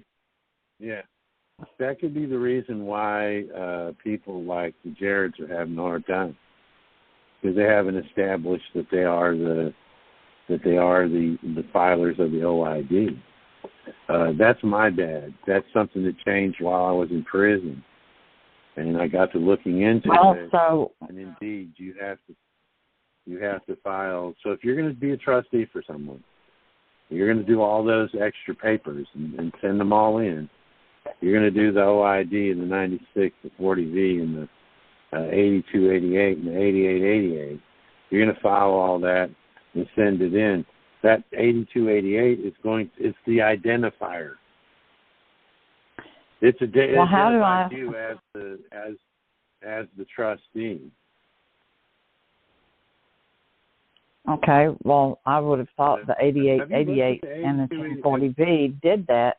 The 8888, all that is it's a bank number, a routing number, and an account number for where the money needs to go. Right. And I have a contract with each beneficiary. If you can 8888 the money coming from that trust to go into anyone's bank account. I can do an 8888 on John Jacob Jingleheimer Smith, and it'll go into their account. You're gonna normally you're gonna want to do yours so that you can. Yeah. So I can distribute it. You understand what I'm saying? That's yes. So how do I address all the packages I've already sent in? Amendments. You do an 82. You do an 8281, and amend each one. Send an 82 with a cover letter. This is an 8281 meant to be amended to this document number. Okay. And make a copy of everything I've already sent in and send it with it. 8281. Yeah, you can make a copy or send copies of everything. Or you could just send it with the OID, because OIDs are numbers. Okay. You could just send it. You can just send it and say, "Look, I want this amended to OID number," and then put it on there. You know what I'm saying? Okay. When you look at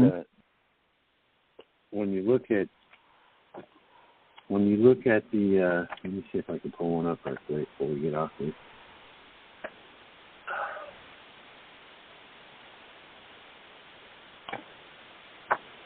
Let's see,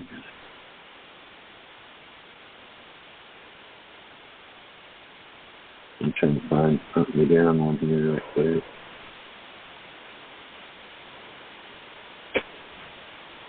We got a whole stack of these things there.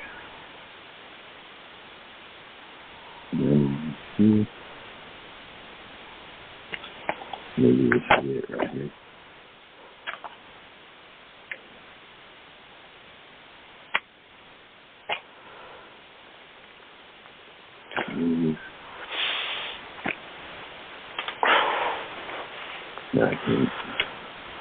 We got a whole stack of these different forms here.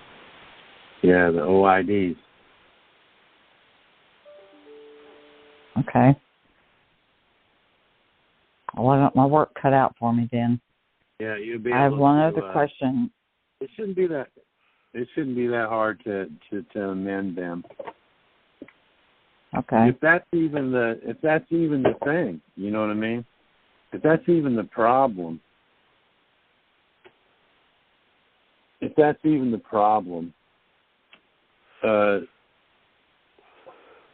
maybe the best thing to do would be do someone else's, or find someone else that's done it and then sent the 8281 in and see how that quickly comes back. Because, like I said, we didn't use them, and then apparently the whole thing has changed in 2018, 2019, where that's a requirement now. So, and that's my, that's my bad. That happened while I was in that deal while I was locked up, and I just didn't see any sense in it. And that may still be the same thing. If the Treasury agent's saying, yeah, there's 1099As down here. Okay, well, if some beneficiaries have wanted to file online for the 1099A and OID, do you, and you're not sending a 1096 with online submissions, would you have to submit an 8281? You can amend all those with an 8281. Personally, I wouldn't do any of that online. I'm a hard copy kind of guy. There's too much room for it. I like wet ink on things, and it makes them more. Oh, I understand. I've followed those myself if that's what they preferred. But one other question. I appreciate my time.